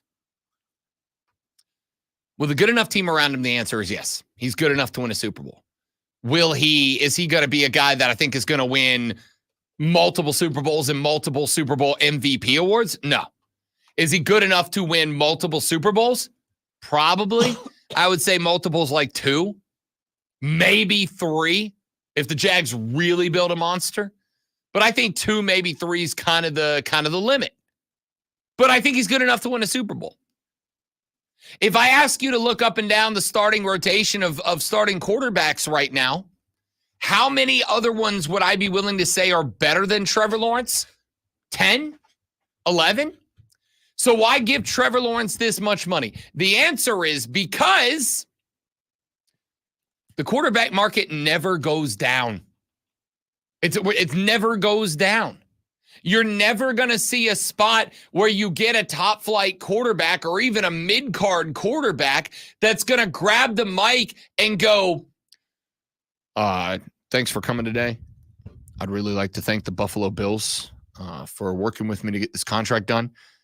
I am happy to be the 8th highest paid quarterback in the National Football League, and I look forward to a long, successful journey here with the Bills as the 8th highest paid. Quarterback market doesn't go down. If you get a QB that you feel is Super Bowl capable, not caliber, capable. If you get a QB that is Super Bowl capable and, like Jacksonville, you're locked in with that cap for a hot minute, you've got to give them more money because the market goes up. It does not come down. So, to me, when I look at the contract extension that Trevor Lawrence just signed, I do absolutely believe that he is Super Bowl capable. That on the right team, with the right coach, the right setting, the right situation, Trevor Lawrence can bring a Lombardi to Jacksonville. I do believe that. Do I think it's going to is it going to be a year that we all go, damn, Trevor Lawrence is goated? No, I do not. Do I think that he's good enough to get it done? Do I think that he is good enough to win? Do I think he's good enough to get a Lombardi on the right team with the right coaching? Yes. And because of that, you have to pay him. And I got news for you. Next year, there will be another crop of free agent quarterbacks that come available. Next year, there will be another crop of quarterbacks that are Super Bowl capable, but not caliber. And one of them's going to get paid more than Trevor Lawrence. That's just the way the market goes. That's just the way the NFL works. When a guy gets into an area where he is good enough, he is still going to get paid more than guys that are good, like real good. You will notice that when we listed those quarterbacks a few minutes ago, $55 million average annual value ties him with Joe Burrow, who has been to but not won a Super Bowl. It puts him in the $50 million a year club with Jared Goff, who has won a Super Bowl. Is Jared Goff elite? Probably not. He's good enough. Is he elite? Probably not. Justin Herbert. Justin Herbert has done nothing. Now, I will acknowledge that much like Trevor Lawrence, I see Justin Herbert as more than capable of winning Super Bowls. In fact, right now, if you asked me who would I rather start a team around, Justin Herbert or Trevor Lawrence, Lonzo, I'm going with Justin Herbert. Yeah, I was going to say Justin Herbert, I think, is a better quarterback. Yeah. But Trevor Lawrence is making more money than him. Trevor Lawrence is making more money than Lamar Jackson. Lamar Jackson. A man who has been to AFC title games. He does not have a Super Bowl ring yet. But I have pointed out he's got two problems. Number one, the best two quarterbacks in the NFL, Patrick Mahomes and Josh Allen, are both in the AFC with him, A. And B, Baltimore has, until recently, refused to evolve out of their we're a linebacker-based team mentality. And so it is only in recent years that Lamar Jackson has had a team start to put a reliable offense around him. And would you look at that, all of a sudden, Lamar Jackson's team looks like it could be pretty damn good this year. Trevor Lawrence is making more than that guy. Jalen Hurts.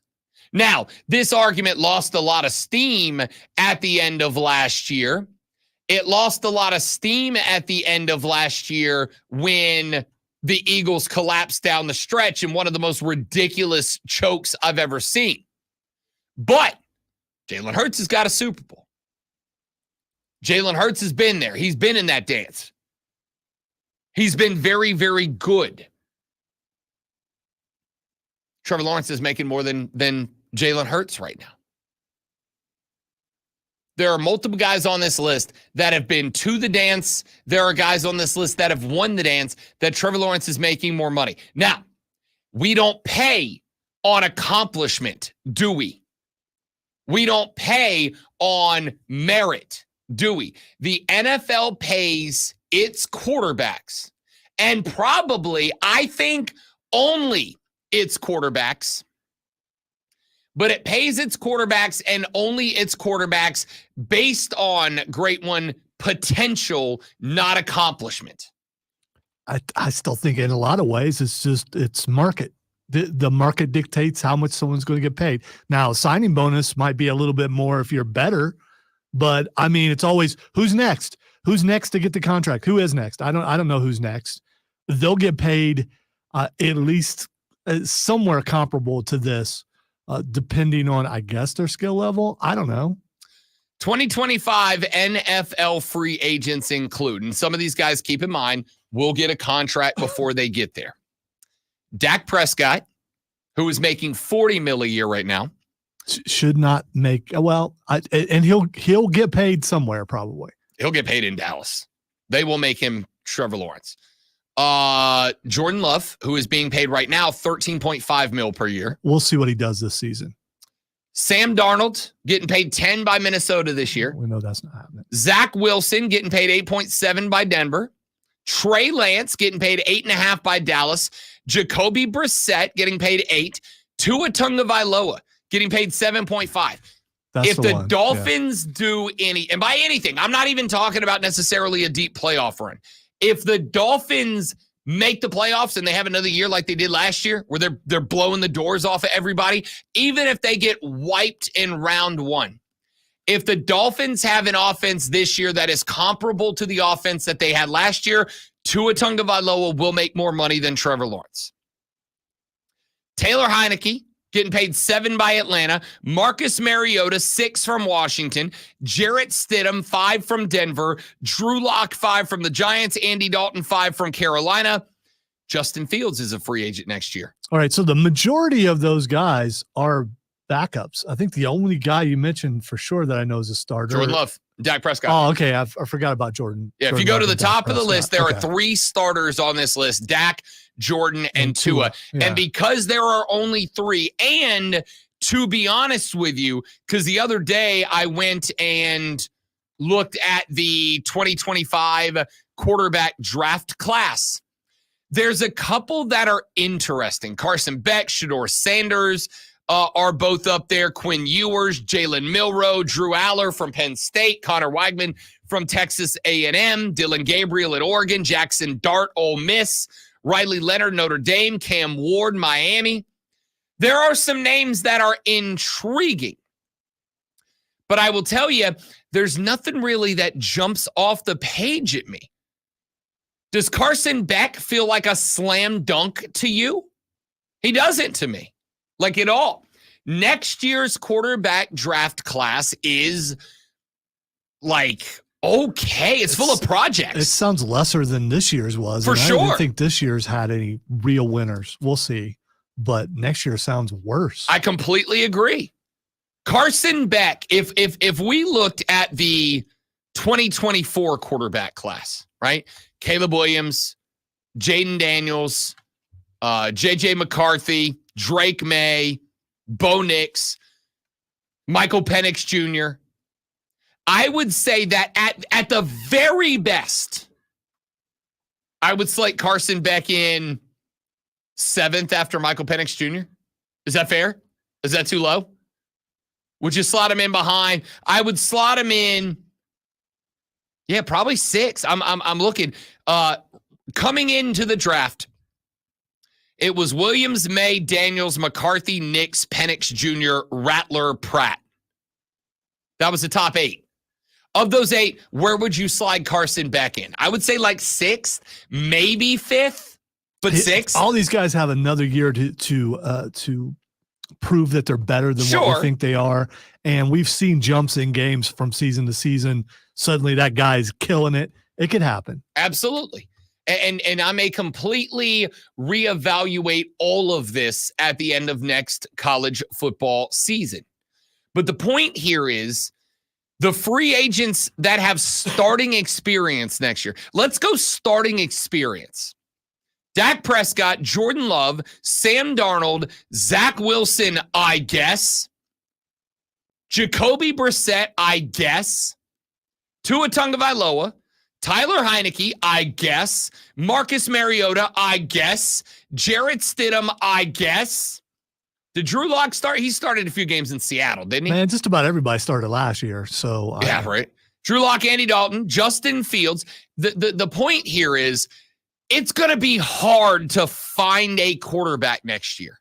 It's going to be hard to find a potentially winning quarterback next year is going to be real tough. So I wouldn't be shocked if there are 2 or 3 guys that join the 50 mil club, if there are 2 or 3 guys that get onto that same level as Trevor and Joe and Deshaun, because I agree with Lonzo. The reason these guys are getting paid what these guys are getting paid is because that's what the market dictates right now. Especially when you look ahead to next year and you come to the realization there will be very few good quarterbacks available next year. And to me, while that sentence is true, when you say the market dictates, I think the next step is trying to figure out, okay, but what variables dictate what the market dictates? And to me, one of the variables is, in fact, maybe the biggest variable is potential. What's the potential of this guy? And of all the guys that we have listed, the guy with the most potential to me is Jordan Love. Which is still surprising because, he shocked everybody a little bit last year, except for probably the guys who he actually plays except with for the on guys the who kept him on the team for 5 years or whatever. Yeah. I think Tua Tagovailoa, honestly, I think Tua's fine. I think Tua had a world of weapons last year, and I think now that the Mike McDaniels offense has been on camera for a season, I don't think Tua's going to have that same year next year. I don't believe in Dak Prescott. I don't believe in Sam Darnold. I love him. Don't believe in him. Don't believe in Zach Wilson, Trey Lance, right? You are paid at the quarterback spot based on potential, not accomplishment. Trevor Lawrence is getting paid this much money because he's got a ton of potential with no accomplishments to show for it yet. A guy with all the accomplishments in the world, including multiple Crystal trophies, and we will be going for a third this season, is the great one, Lonzo. Can't wait to go to Columbia for that. The Florida Panthers are now 1 win away from lifting Lord Stanley's Cup after a 4-3 win over the Edmonton Oilers last night. Edmonton tied the game less than 2 minutes into the second period, but trailed Florida by 3 at its conclusion and scored 2 more in third. But the smothering Florida defense was able to turn away a flurry of Edmonton shots late to keep their lead intact. Rory McIlroy set himself up well to end his decade-long major drought. After taking the clubhouse lead with a bogey-free 65 on day one, McIlroy shares the lead with Patrick Cantlay, and the two hold a one-stroke lead over Ludwig Aberg and 2 strokes over Bryson DeChambeau. McIlroy hit 15 of 18 greens in regulation and chipped in for birdie on the par 5th, 4 par on the 5th. They tune in this afternoon to Wire to Wire, 3 to 7 p.m.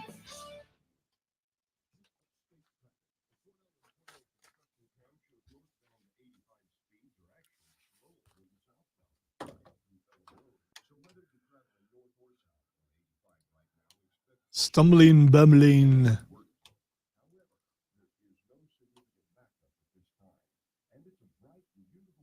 Dude, sometimes it's I shouldn't read golf stories. That's what it is. The golf story threw me off. Also, I should have proofread it better and changed some things to make it flow better for how I speak. And I did not. Now, usually, Rob puts a lot of hard work into these, but if I read through and I don't think it's going to be smooth, I usually skip the story unless it's really, really important. And I thought I could do it And it's Friday, and I, you know, it's been a long week, and I'll do better next time. Probably not, but I'll try.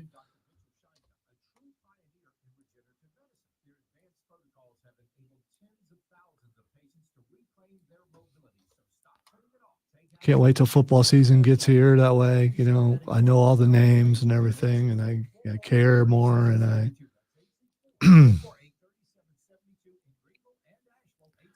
I wish I could do a good foghorn leghorn, Stephen, but I cannot. The closest I can get is the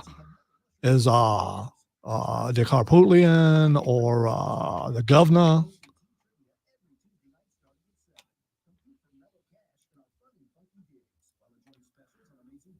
I just want to know why Rob doesn't get the kind of scrutiny that I get over just a little bitty read. I mean, you know.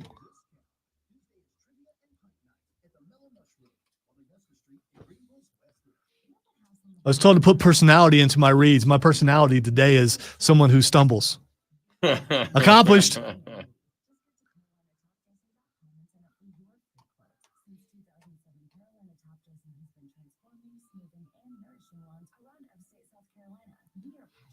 So here's what really happened. I heard there's a little bit of a hook in the bed, and I know where I am without having to look, and I knew I was way behind because I was reading too slow, and I was trying to figure out in my head how to fix it, and I didn't.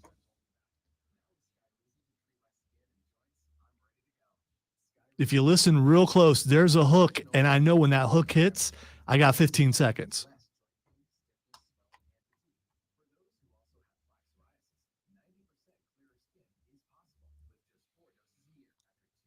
And I started off too slow. There is that, Stephen, and I'm with you on that.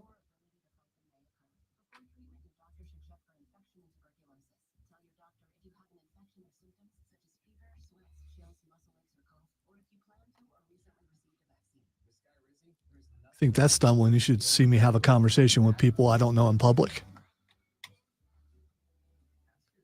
You ever see Lonzo in public? Open with a hug because it relaxes him. Loosens him up. No, man, just come up and bow up, then I'm good. Bow up. Yeah, if you bow up, then I know something about to go down, and then we can have a conversation.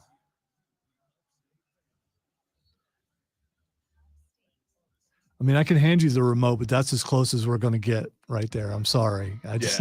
It's still golf, but not the golf you're looking for. Nope. Are you sure it's on TV right now?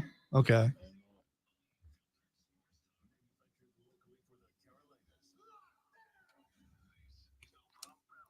Oh, no.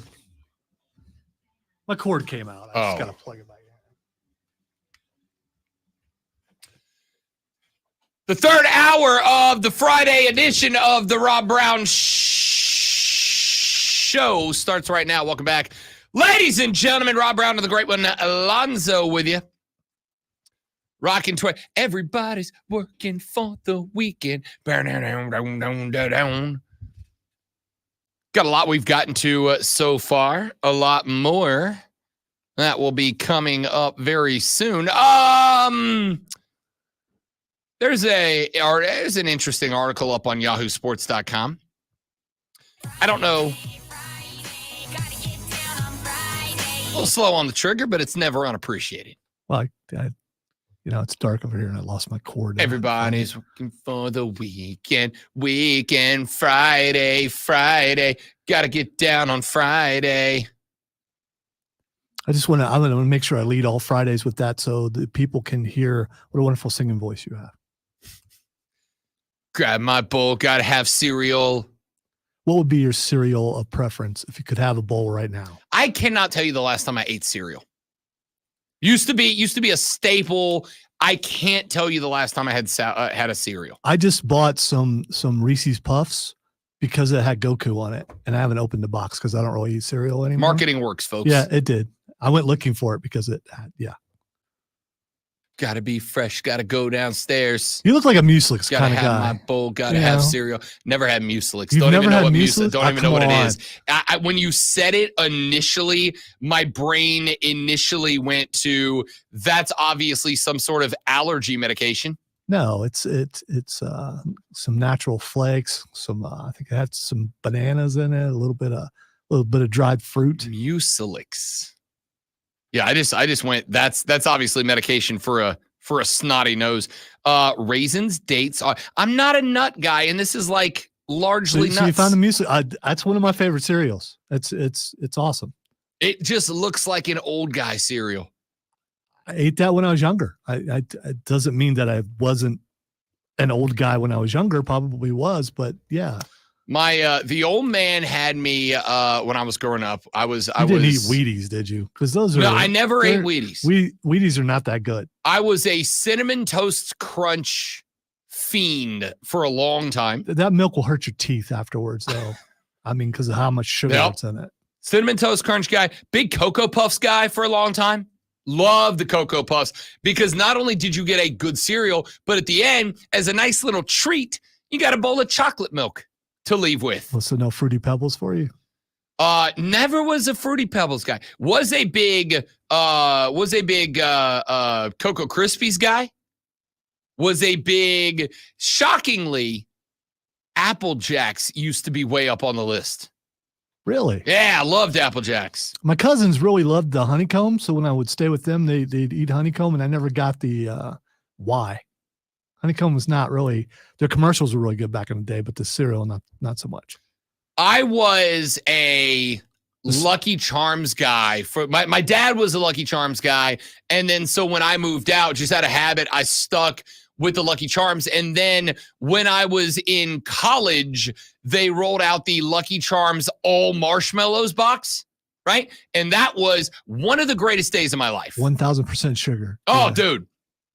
But again, at the time, Rob Brown was like, in shape, an athlete, intramural sports around the clock. All right, Steven says mini Cocoa Puffs. I mean, Cocoa Puffs, yeah, I didn't know they had mini Cocoa Puffs. Didn't know that was the like thing. Little bitty Cocoa Puffs? I don't know. How about Trix? I mean, but Trix has a weird smell to it. When you put them, it's just odd. I never did, I never a big Trix guy. Let's see here. ForTheWin.com did the ultimate cereal bracket. Great one. They put 64 breakfast cereals into a bracket.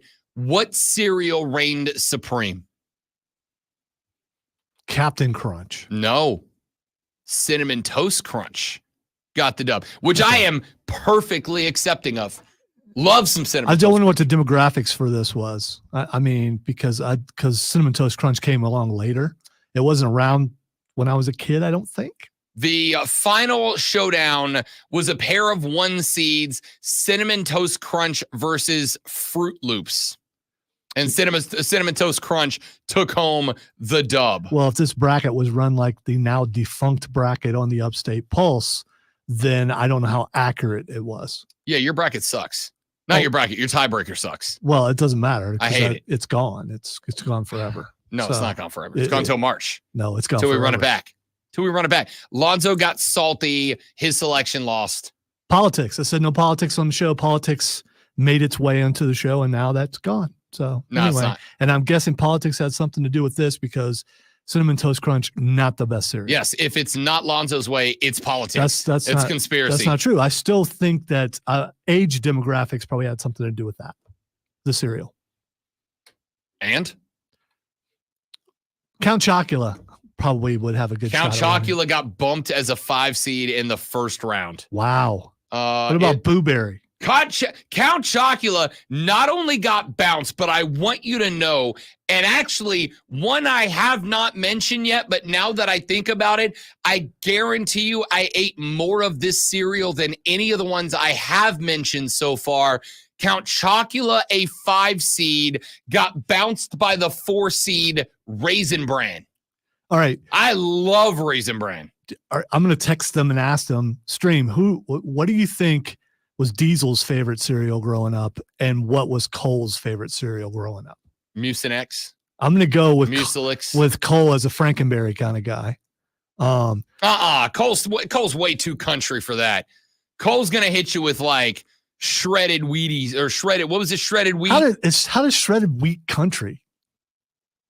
Dude, that's what? How is it not? It's That's shredded wheat is California. No, it's not. Yes, it is.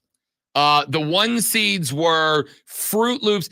Fruit Loops was a 1 seed. It made it to the Final Four in the championship game. I'm gonna go with Diesel as plain cornflakes. It bumped out Frosted Mini Wheats, which was a 5 seed from the bottom bracket. Cheerios was a 1 seed. And Cheerios got bumped by Frosted Mini Wheats. Golden Grams was a 3 seed, got bumped by the 2 seed Fruity Pebbles. Over on the other side, Cinnamon Toast Crunch was a 1 seed. It ran to the championship game. In the way, it took down Raisin Bran. It took down Frosted Flakes, which knocked off Honey Nut Cheerios, not the same as regular Cheerios. Cheerios took down Pops. All right, this is my favorite bracket of all of them. By the way, Captain Crunch, a 5 seed, made it to the Final Four and was knocked off by Cinnamon Toast Crunch. Captain Crunch took down Cocoa Puffs, Honey Smacks, Reese's Puffs. Lucky Charms was a 2 seed. It knocked off Cocoa Pebbles, Cookie Crisp. And forgot about Cookie Crisp. Cookie Crisp was just a bag of cookies. Yeah, and we passed that off as cereal. There were little cookies. It was just a bag of cookies. Dude, if your parents went, you can't have dessert for breakfast, you can have cereal, what do you want? And you got away with Cookie Crisp, your parents were idiots. It's just cookies. Wow. I don't know if I go that far. Maybe they were kids at heart and they knew that to get their children to eat broccoli later, they give them cookies for breakfast. Diesel was unsweetened Rice Krispies. You ever had those before? It's not good. No, it doesn't sound good. Captain Crunch bounced Lucky Charms to make it to the Final Four. Your championship matchup was Fruit Loops versus Cinnamon Toast Crunch, and Cinnamon Toast Crunch took correctly home the crown. Did the mascot influence how much you like the cereal? No, not at all. Really? Not at all. So Lucky the Leprechaun didn't make you like the cereal more. No, in fact, if anything, should have been quite the opposite. I would have obviously been a big Tony the Tiger guy, but no, never. No, Ray. I'm not going to get him to do it again. It was very good. Cookie Crisp. He does that really well. That's probably his best impersonation ever. Ouch. Stinger. What's wrong with that? That's a good one. Stinger. All right. That's there you have it, folks. The well-rounded show that is the Rob Brown Show. Should I text them and ask what their favorite cereal was growing up? Here's the thing. All right. You think that, of course they would be honest with me. Here's why these conversations work in radio, people. Let me pull back the veil for you. You know why these conversations work in radio? Because none of you care what mine was. None of you care what Lonzo's was. None of us care what Diesel's was. None of us care what Cole's are. We only want a platform to tell everybody else what our favorite thing is. We don't care what anybody else's is. I don't know why you need to break down radio like there's psychology involved or anything. I'm curious, what was your favorite cereal? Text line 71307. Let's see here. And don't put fan on it because that way Tara can see a bunch of cereals. She's going to be like, what the hell are they doing? Oh, no, then she'll talk about favorite cereals, and then we will have influenced 2 shows. Honey Nut Cheerios are indeed better than regular Cheerios. They are. Yeah, that's not even a conversation. They got a touch of honey. I mean, come on. Yeah. And the B has something to do with it. Texter says Lonzo doesn't like any Kellogg because it's from Michigan. Conspiracy theory. Good text, Kev. Wow. Now I got to rethink my cereal likes. Here's the thing. Rob is right about our favorite cereals. I don't think I said my favorite cereal. I don't think you did either. Yeah. Lonzo, what's your favorite breakfast cereal? Cocoa Pebbles. It's not a bad pick. It's not a bad pick. It's really not. It's chocolate. It's not hard to eat. Yep. There were plenty of cereals I gave up on because they ended up assaulting my gums, right? Like I don't want to have to wait for the cereal. Yeah, like Raisin Bran. I love Raisin Bran, but I mean, Raisin Bran was always some extra chewing involved, and you could get I love Raisin Bran. To me, Raisin Bran was the excellent bridge cereal between kids cereals and you can't eat just sugar chocolate as breakfast anymore, you fat turd. Oh, that means that's when Raisin Bran came into play. Next February when you hit 40, you'll try Mucilix because that would be the next step. No, because it's nuts. I don't like nuts, dude. I don't like nuts. I don't know why. I like boiled peanuts, soft. I like peanuts. Soft might be the key word there. I like boiled peanuts. I like peanuts after I've dropped them into a bottle of Coke for a little while. Also soft. 100%. 100%. All right, that's enough of that. Rich says, don't sleep on grape nuts. Come on, man. I don't think I ever had grape nuts. Nobody eats grape nuts. Yeah. Or grape nut flakes. I don't know anybody in my life that had grape nuts. I have had grape nuts before. It was an effort. It's an effort. Texture says it's hard to beat the original Count Chocula with the little cylinder marshmallows. That's from Bobby. Bobby, appreciate the text. Original? Did they change Count Chocolate? All the cereals have changed to a degree as they supposedly try to be a little more healthy. And Chocula. It's Chocula. Come on. Count Choc. I never had it. He's a vampire. Never had it. He's a dumb looking vampire, dude. Like, is that hair? Is that the spiky thing's hair? I don't know. I think it's his cape.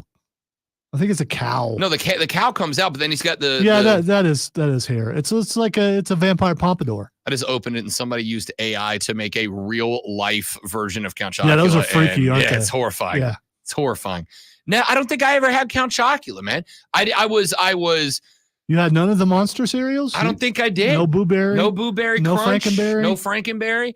I grew up on Lucky Charms because that's Lucky Charms and Raisin Bran because that's what the Madre and the Padre brought to the house. All right. When I got to the point where I could buy my own stuff, I was big on the now I just forgot the chocolate, the round chocolate ones. Not Cocoa Puffs. Was it Cocoa? Yeah, Cocoa Puffs. And then when I got to college, I kind of fell away from cereal. Raisin Bran worked its way back in for a hot minute. And then probably, legitimately a decade ago, I just stopped eating cereal. Yeah, entirely. I developed a slight lactose intolerance. Maybe I always had it and didn't know it till, the doctor told me. And then suddenly I noticed because that's how that works. So I haven't really eaten cereal in a while. Dan the super fan man says RB also likes soft bacon, so that makes sense. Yeah, no, for sure. Because when I bite the bacon, I don't want the bacon to fight back. All right. I don't want it gumming or cutting up my gums like my gums are in like a grenade explosion, man. I just want to chew some bacon and enjoy it. Hashtag Team Soft Bacon.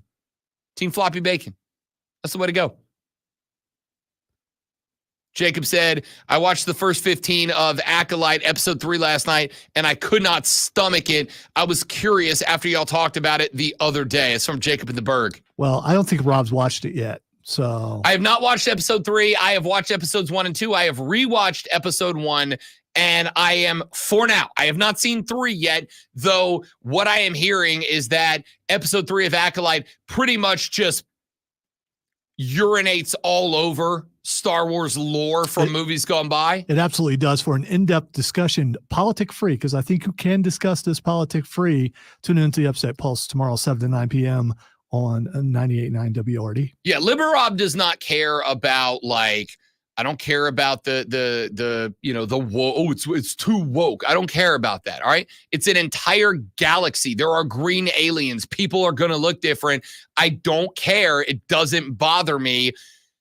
All I care about is, are you maintaining the lore in the direction of a universe, of a galaxy far, far away that has been telling stories since 1977?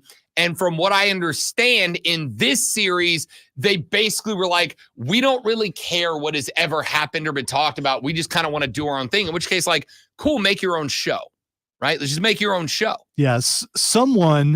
A character has been diminished in my eyes. I'll be interested to hear what other people think when we talk about it, but trying to be spoiler free for Rob, even though he knows. I know what it is. Yeah. And I will say it's not going to diminish anybody else, because if the episode sucks, if the show sucks, I'm just going to go, yeah, this doesn't count.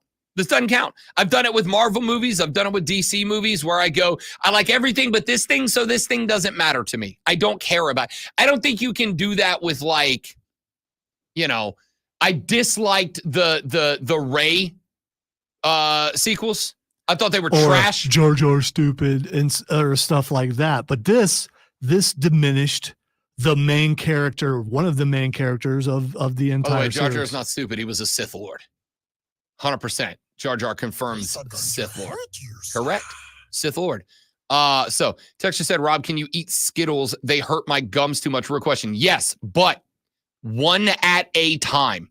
No. Yes, no. I have to eat. I can eat Skittles one at a time. You gotta at least have 3. No, I dude, because then mean, you get come on. not only do you get the shards from the shell, but then you end up with just a big wad of gum in there. You know what? If you want to be more like a kid, you eat 3 or 4 because when you're a kid, you don't care. Just like it tastes good, I'm gonna shove all those in there. So what? I can't chew for like 10 minutes. When you were a kid, you didn't like eat the entire packet of M&Ms. Did you eat your M&Ms one at a time? M&Ms not the same as Skittles. Now I'm picturing eating M&M minis one at a time, just picking out. Nope. Okay, M&Ms, now I'm going to eat all the I will brown throw ones, back the then whole. the black ones. First off, I absolutely color coordinate my candies. My ADHD / mild OCD will not let me do anything else. But M&Ms are not the same as Skittles, dude. Skittles are candy grenades. All right, back after this. Actual sports on the other side. It is the fan upstate. New life. All right, guys, one more live when we're back. Stay right there for me, please, and thank you.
Can't wait to hear what's next on Wire to Wire with Cole and Diesel. Tell me what's coming up. What are the 3 scariest home games for Clemson and South Carolina in 2024? The NASCAR season is moving along quickly. The Fox broadcasts have completed, and we asked Shane Connick of the Charlotte Observer what to expect in the second half of the season. And notes from Panthers mandatory minicamp. Diesel and Cole Bryson really bring it on Wire to Wire. Turn it on and leave it on. Afternoons 3 to 7 on the Fan Upstate. Rise and shine, sports fans. Grab your coffee and a jolt of sports.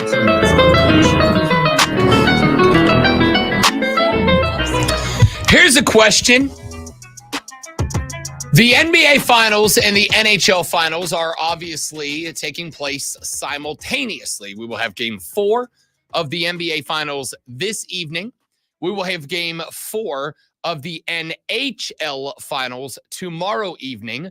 I am predicting a sweep in both. Both of those series, I believe, will come to their conclusion after 4 contests. They are similar in a lot of ways. Both of them are 3-0. Both of them have a team that is not just dominating, but is doing it with a smothering defense that is disrupted the entire rhythm and routine of a team that is supposed to have an exceptional offense. The Boston Celtics are smothering Luka's offense of the Dallas Mavericks. The Florida Panthers are smothering Connor McDavid and the Edmonton Oilers. These 2 series have only one difference. One is basketball, one is hockey. If you're paying attention, you may have noticed that one of those games is being played on a big sheet of ice. Here's what's interesting about it. The NHL Stanley Cup Finals are way up. In fact, they are up 26% from the 2023 Stanley Cup Finals, 16% from the 2022 Stanley Cup Finals. On the flip side, the NBA Finals numbers are dramatically down as of right now.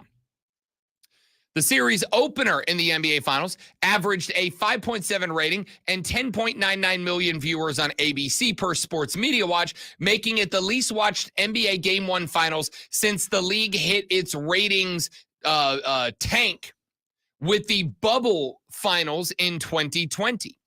Beyond these 2 series finals, this was the lowest number since 2007.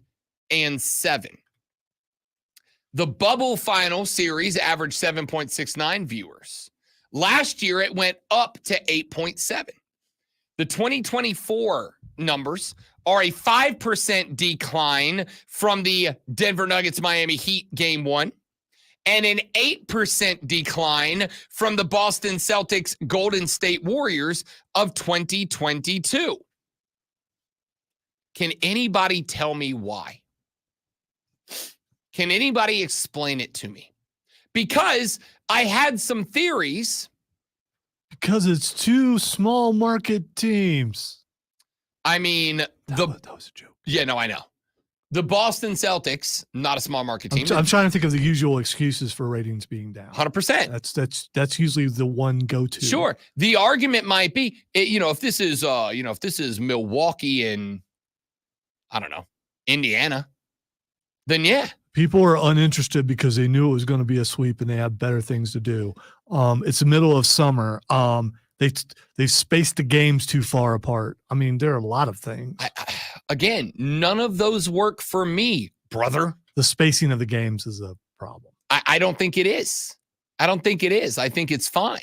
Especially when it comes to the finals. I don't want to get to a point where I feel like the finals are bogged down because guys are running 6 games in 12 days. You mean like a regular season? Right. Yeah, exactly. Who wants to see what they normally do at work? Let's have them do something different than what they normally do. I mean, it is something special. See, Ray may have the thing on the stream. By the way, we're on Facebook, YouTube, Twitch, or X.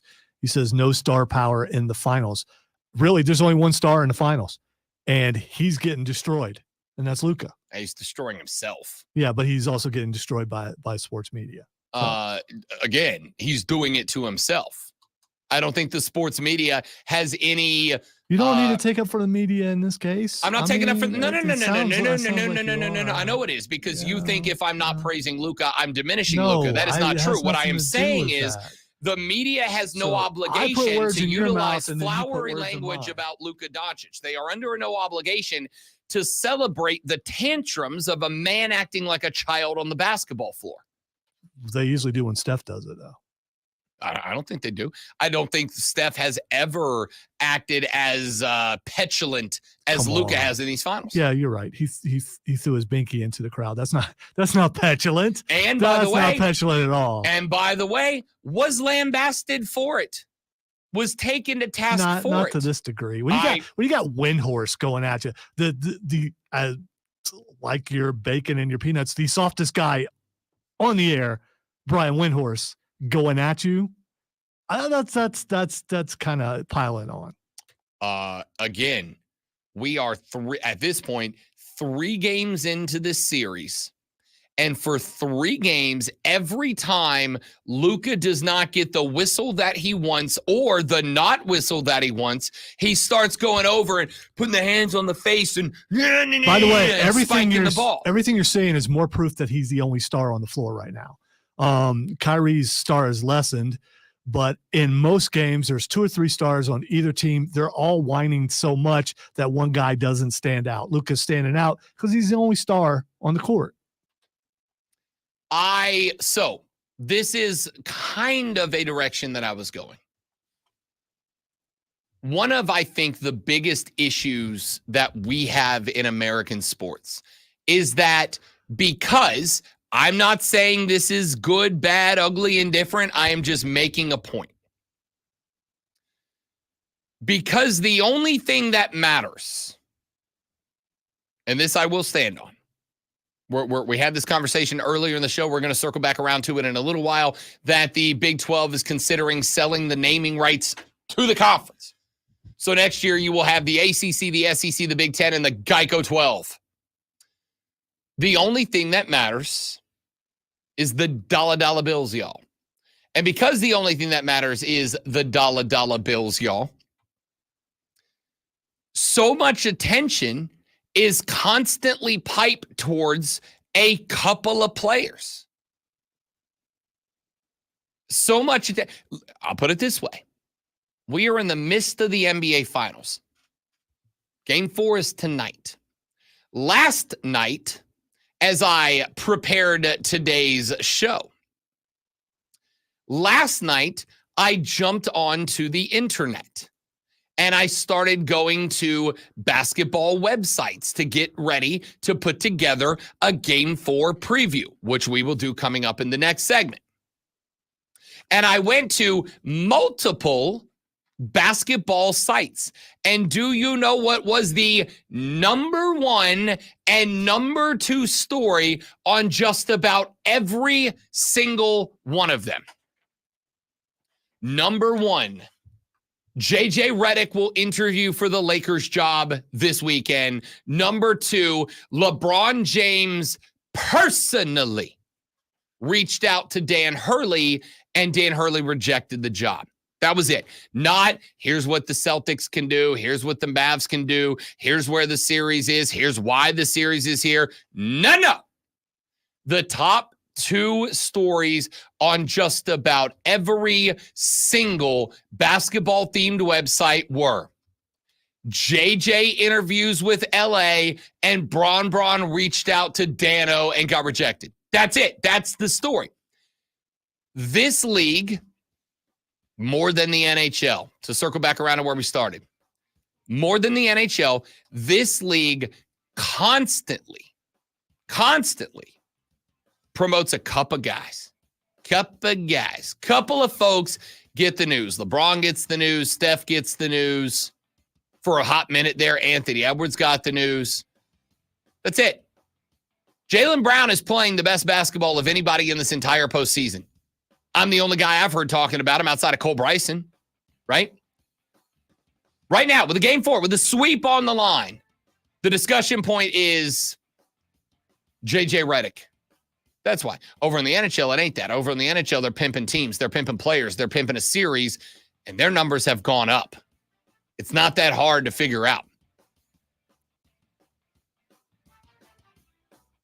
Did we work some ska into the rotation? If you draw attention to things and someone's listening, then I'll be asked to remove it. Okay? We've never made it this far in the bed because someone's going really far in the bed. Just saying. I know how that sounded. That did not sound good, what I just said. The Rob Brown Show, the Fan Upstate.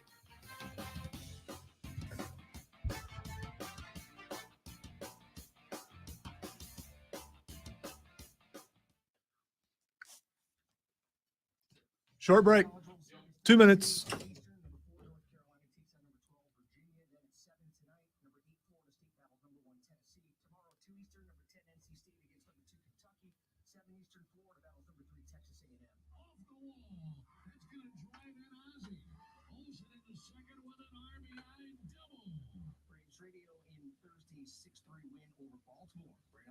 Matched his season high with 8 strikeouts over 6 shutout innings. Marcel Ozuna's 2-run double off Cole Irvin escaped Lopez to a first-inning lead, and Ozzie Albies' 4 hits helped Atlanta add a run in each the 4th and 6th. They added 2 more in the 9th. Their 12 hits, the most since June 1st. The result snapped Atlanta's 5-game losing skid and halted the Orioles' 6-game winning streak. Bundle auto and home, renters, or condo, and save with Progressive. Download the Odyssey app, search the Fan Upstate, and listen anywhere on your phone. I'm Chuck Sanders. That's the Sports Flash on the Fan Upstate. Up to the minute of state traffic. Traffic has been light this morning during the rush hour with virtually no backup. Materializing in normal places such as 85 Pelham Road. The Cordell traffic camera shows 2 or 3 areas of slow traffic along points at a highway in both directions. And the same goes for Highway 123 in from the west as it becomes north of Capitol. From the News Talk 98.9 WORD Traffic Center, I'm Bill Brooks on the Fan Upstate. Surprised you haven't wished your brother a happy birthday on the air.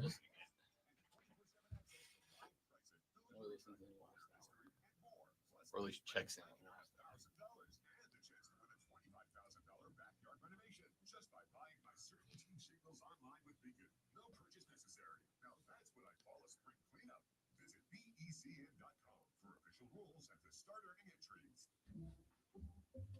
Some people just know the best rate for you is a rate based on you with Allstate. And look at you, hands perfectly placed on the wheel. Not like I changed it back and look at how soft the TV is right now.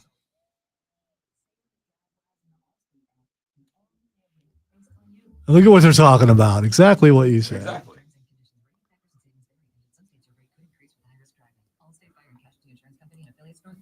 If you need bold banners to boost your business, I hope he gets hired and he starts before tonight. They might even put the game on TV. And then they'll, Ladies and gentlemen, we interrupt this broadcast of Game 4 between Dallas and Boston to go to the J.J. Redick press conference. well, what I meant is so they take him off the broadcast and maybe put somebody in with personality. I'm not saying that he may have the most personality as far as the 3 goes. I love how it's considered blasphemy if you say anything about Doris Burke. People just want to get angry. She is not. I mean, that's fine. You're obligated to say that. Obligated. Yeah, because you can't say any negative about her, but she's not that excitable on the broadcast. She's a good balance if you have that one energy person and they don't have that energy person. I think Wild Doris needs to come out tonight. Got to step it up. Game 4. Let's go. Take your glasses off.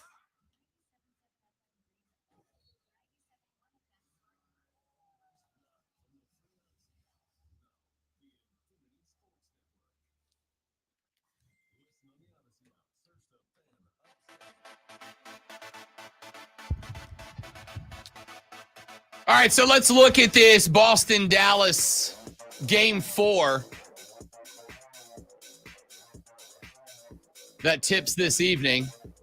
The Boston Celtics with the opportunity to sweep the Dallas Mavericks out of the playoffs tonight. I'm on record. I think they do. I do not. I just don't think Dallas has the dudes. I think, as Lonzo said earlier in the week, that Dallas is still a piece away.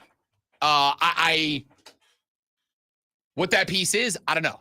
They got rim defenders. They got Luka Doncic. A more consistent Kyrie Irving would obviously be a dramatic help, but I also think that it is important to point out that Kyrie Irving at 32 is not an old man, but in basketball years, he ain't a young guy either. So relying on Kyrie Irving, I do not think is the right play. So I agree. I think they are indeed a piece away. I don't think there's anything they can do tonight. I think they have. I know I've told the story about Tom Grant, my old middle school coach, a million times, so I won't tell it again. Suffice to say, for whatever reason, one of the things he said to me that stuck with me for a very long time, because I think it was one of my first genuine glimpses into how the world actually works, is that sometimes the other guy is just better than you. And you can practice and practice and practice and practice and practice. And you can scrimmage and scrimmage and scrimmage and scrimmage and scrimmage. You can do everything to the absolute maximum that it can be done, and yet the other guy is just better than you. My senior year of basketball, I stepped in. I was the first guy at practice every day. I was the last guy out of practice every day. I put in more hours and more time than anybody else on the basketball team. And do you know what I did my senior year of basketball? I sat my ass on the bench because I wasn't good. Well, I was okay, but I wasn't as good as the rest of the guys on the basketball team. And there were some of those guys that would come late to practice, and they would leave practice early, and you never see them in the gym outside of mandatory practices, and they were off goofing off and hitting on the cheerleaders and whatever else, and they were still better than me. Sometimes the other guy is just better than you are. It's just part of the game, man. It's just part of the game. It's just part of life, frankly. I don't care what job you do. Sometimes somebody's going to be and sometimes it's just that they are naturally better than you. They don't have to practice. They're just better than you are. Their C game is your A+. It is what it is. Welcome to real life, kids. Life lessons with Uncle Rob. I think that's where Dallas is right now. I just think Boston's better. And when we came into this series,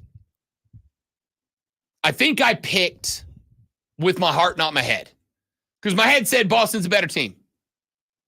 Boston is the best defense that this Dallas Mavericks team has played, despite the fact that they beat Minnesota, LA, Oklahoma City. You can go back, and obviously hindsight is 2020. But I can go back and look at the Clippers and see they weren't that good. I can go back and look at the Thunder and say that was a super, super young team.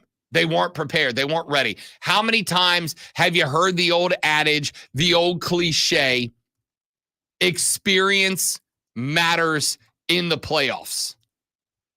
Oklahoma City didn't have any, so they found themselves in trouble. And then you go to the Minnesota series. And that one, honestly, to me, is probably the one series that I would look at and go, yeah, they beat a better team. Like, they beat a better team. So I ended up talking myself into the belief that this Dallas team should not be doubted. Boston's a better basketball team. They're a better basketball team across the starting five with Jalen and Jason and Tingus Pingus. They're a better team across the front five, and they are deeper. But I said, wait a minute. Jason Kidd has been earning all the flowers. Jason Kidd's been getting all the flowers. He has been coaching this team remarkably well through these playoffs. He should probably be recognized for that. Luka Doncic has found a way every time something starts to go sideways to saddle up and carry this team on his shoulders. Do not doubt this team again. And so I didn't. And it turns out I screwed it up. It turns out that was the wrong call. It turns out I should have doubted him. Turns out sometimes you just got to pick the better basketball team. So I'm almost, now that we have 5 minutes left in the segment, too late. I was almost hesitant not even to really talk about this today, right? Because number one, the television ratings are in the tank. Keegan checked in on the stream. He said, I think blowouts don't make good TV. It's boring TV. Right. Except for this was a game one number. This was before the series started. It was already in the crapper, and it's going down. What do you consider a blowout? A game where a team is obviously not in the same department. So there's no point differential in your mind where they go, okay, it's 15, that's a blowout. No, not to me.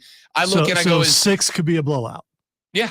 No. Yeah. Eight points was a blowout in game one. No. Or 7, whatever it was. That's not a blowout. 100%. Dude. Come on. When it gets to a point, especially in the finals, and I do think the finals are a bit of a different animal than the regular season or even the playoffs, because I do think in the finals, you are looking at a spot where one team may very well end up in a spot that they go, we don't need to hammer down. We don't need to go full throttle right now, right? What we need is to make sure that we are set up and ready to continue to win down the line. And as I have pointed out a couple of times so far, I know that's what Boston has done. For the record, Boston, and you're giving me a 1.5 tonight, I'm hammering that line. And I'm hammering that line because, yes, I understand Dallas is going to be fighting for their lives. But it turns out if you put me into the ring with Canelo Alvarez and tell me I have to fight for my life, Canelo is still going to beat the out of me. You could give me a year to train to get ready for that fight, and Canelo Alvarez will still beat the out of me. Even in your prime. On my best day of my best year, Canelo Alvarez would actively murder me. Yeah, but you're not a noob. I mean, you're coming in with some training. Doesn't matter. That's exactly the point I was making. You can train, you can practice, you can do this, you can do that, you can get all the treatments, you can eat right, you can practice. But at the end of the day, sometimes guys are just better than you are. And that's where this is. That's what this is. So to me, I look back at a game 1 7-point margin of victory, or 8 points. Game 2, same thing. Game 3, same thing. There's a reason that number has been consistent across 3 games. And the reason that number has been consistent across 3 games is because Boston has a strategy that has worked. That strategy is build a big lead of 24 points, throttle down. You know Dallas is going to bring everything they got to get back into the game. And the minute that they even kind of make it close, they will be gassed. We will have reserves. We will hit the afterburner, and we'll go finish this thing. They've done it every game. There has not been a game where in the fourth quarter, including the last one where Dallas got it down to a single point. There has not been a game in this series where in the fourth quarter I thought Dallas is winning this basketball game. Because if there was, I'd have made money off of it. There is nowhere that I've looked and said Dallas is winning this basketball game. in games 1, 2, or 3. And I don't feel that way about game 4. So, yes, this series is a blowout. It is 3-0. So I as far as the attendance, as far as the blowout thing goes, I agree. Blowouts don't make good TV when they are blowouts that you turn on the television. The and it's series is a blowout, but I looked up the definition of blowout and it says large margin, several different definite. So I cannot define these as blowouts. They're competitive games. It could have went either way, especially this last game if Luka hadn't fouled out. So they're not blowouts. I don't think they're uninteresting games. There have been seasons with uninteresting games. Maybe people are just they're checking out because they think the series is over and thought it was from the beginning. Again, large margin. All right, well now let's follow the Lonzo train. Let's find the Lonzo locomotive. It's not me, dude. I looked it up. I understand. Yeah, but I mean, if that's the definition, then define large margin. Right. Well, I need you right? to. I need you to. Because to me, it has to be 10 or more.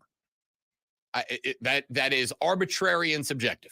A lot of people 10-point game. Wait. No. I just said to me. That's not arbitrary. It's not. That is definition of arbitrary. If a thing is only a thing to you, that is arbitrary. All right. I gave it a number. I just would like to hear what your number is. I'm not going to do that because I don't think it requires a number. I don't think it requires a number. I think I can look. Here's a blowout kind to of me. Soft, dude. It's not. It's not. A blowout to me is when I look late in a game and I go, this team has no chance. That's a blowout. You've been blown out. It's not a blowout. If you have zero chance to finish, if you have zero chance to win, it's a victory for a team, but it's not a blowout. All right. Well, I'm not going to argue the semantics of this. What I'm going to say is this series ain't close. It's just, I mean, what is a number for you? I mean, I want to know in your mind when Rob Brown goes, oh man, they're up by this much, it's over. I mean, at what point do you? That's all.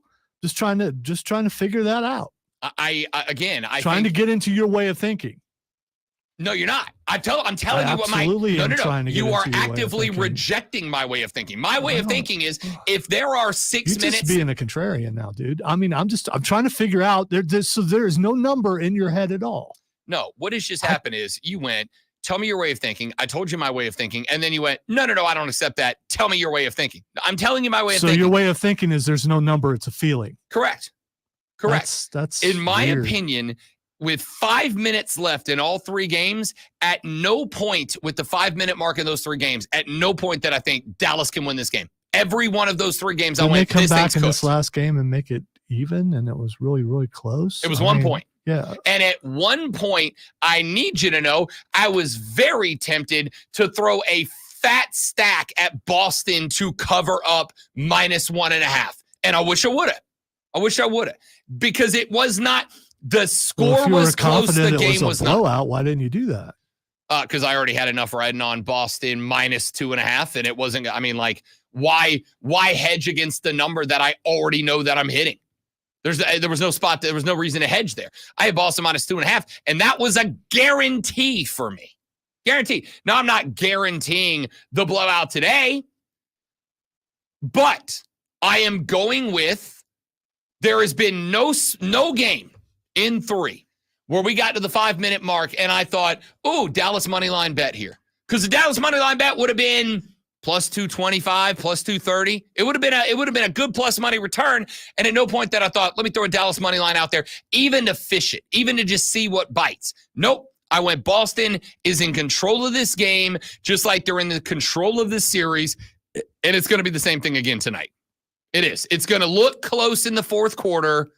And then Boston's just going to finish them off.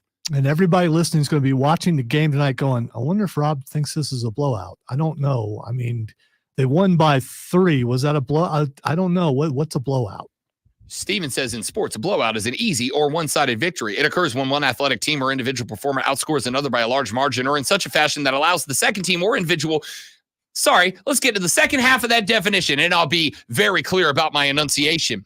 Or wow, so I could understand such a fashion that allows the second team or individual little chance of victory from a point early in the competition. That one, that's the definition that I roll with, and that's what's happened in not 1, not 2, but 3 out of 3 games, and it will happen again tonight. Boston in 4. We're all celebrating an NBA champ this evening. If reading sports flashes had scores, Lonzo would blow out everybody by 20. I think everybody's listening this week and knows that's not the truth. But by Rob's definition, it might be. Former Clemson quarterback Trevor Lawrence is now one of the richest men in the NFL after receiving a 5-year, $275 million contract from the Jacksonville Jaguars. The deal includes $200 million guaranteed, including 142 up front, or is that 14? It doesn't matter. As well, it's a lot of money. As $37 million signing bonus. The $55 million annually ties Lawrence with Joe Burrow for the highest annual salary. The Braves' losing streak ended at 5 games with a 6-3 win over Baltimore yesterday. Ronaldo Lopez earned the win after giving up only 2 hits and striking out 8 over 6 innings. Tune in this afternoon from 3 to 7 p.m. for our brand spanking new show, and it's local, Wire to Wire. Cole Bryson and Diesel get you up to date on the latest local and national sports news. Great guests, great debate. It's a whole lot of fun, and it's a blowout. Wire to Wire.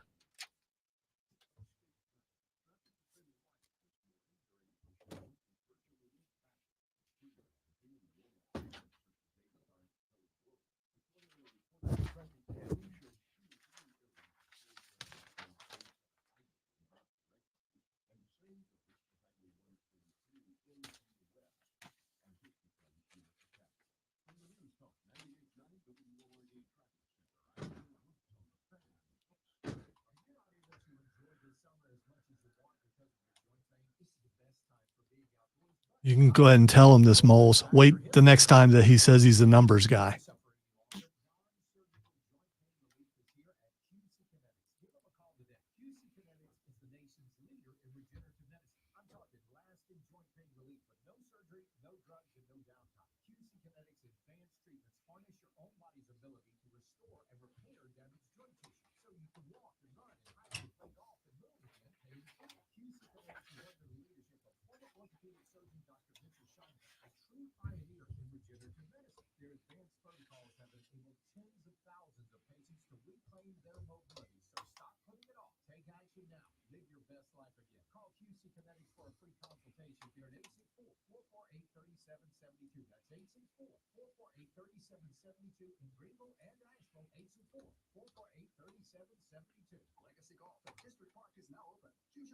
Choose your club. Perfect your swing. It really is that simple. At Legacy Golf, South Carolina's TrackMan range, you get tour-proven data at your fingertips.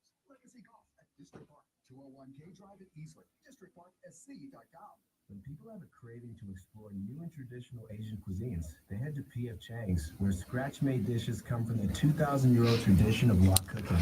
I'm not touching that one, Steven, because, I don't understand that game as well as he does. Brazil blew out the U.S. media, did everything on possession shots, etc. No, because again, Steven, you and me and every other USMNT fan were hanging on to our seats for the last 5 minutes because we had a chance to win, right? The question to me is, do you have a chance to win? The second half of your definition, everything that comes after the or in such a fashion that allows the second team or individual little chance of a victory from a point early in the competition.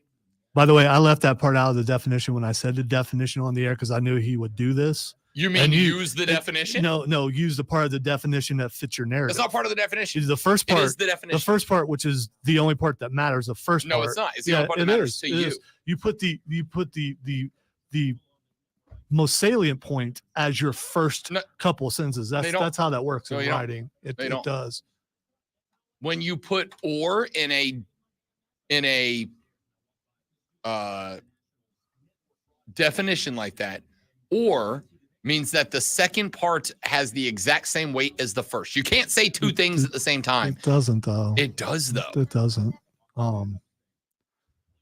If I say my favorite colors are red or black, those two things have the same weight. It doesn't mean what he actually means is his favorite color is red. And then there's also the black. one he chooses first is really his favorite color. That is not accurate. That's exactly because it's the foremost in your mind that makes that the favorite.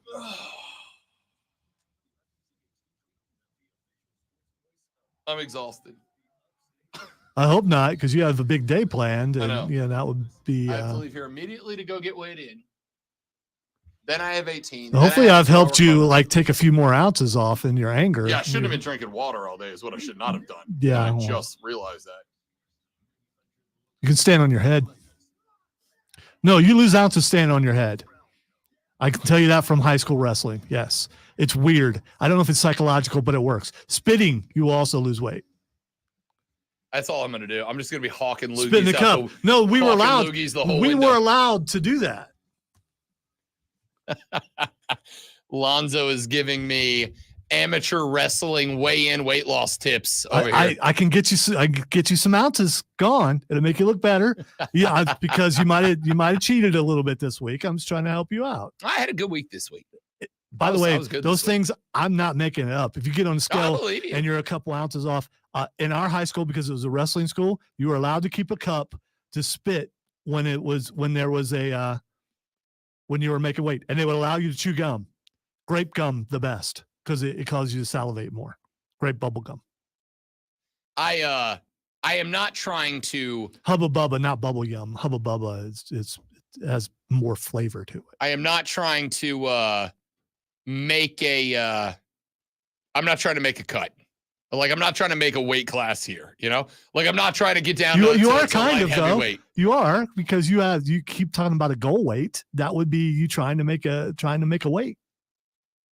Yes, I am, but not one that I'm going to get punched in the face after I do it, you know?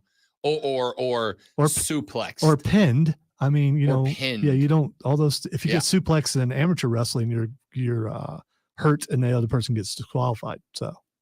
No, not trying to get there. I ain't there yet. Hey, here's some things to talk about on the way out. Sticking with basketball for 1 second, definitely not more than that. There is some good news for Dallas, everybody. Here's the good news for Dallas. Luka Doncic said that he's going to have fun the rest of this series.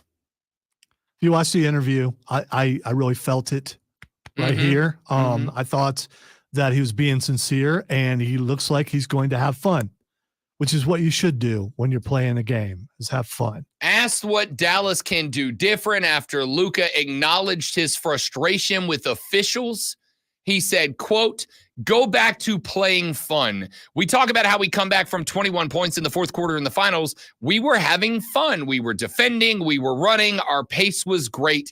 Just taking good shots," end quote. Like, okay, cool. But let's also point out that, yes, you came back 21, and as the kids say, then what happens? There's a difference in this room when we're having fun. Everyone's loving it. The text line and the stream are going nuts. But then when Rob has a bad take, it just messes the rest of the show up.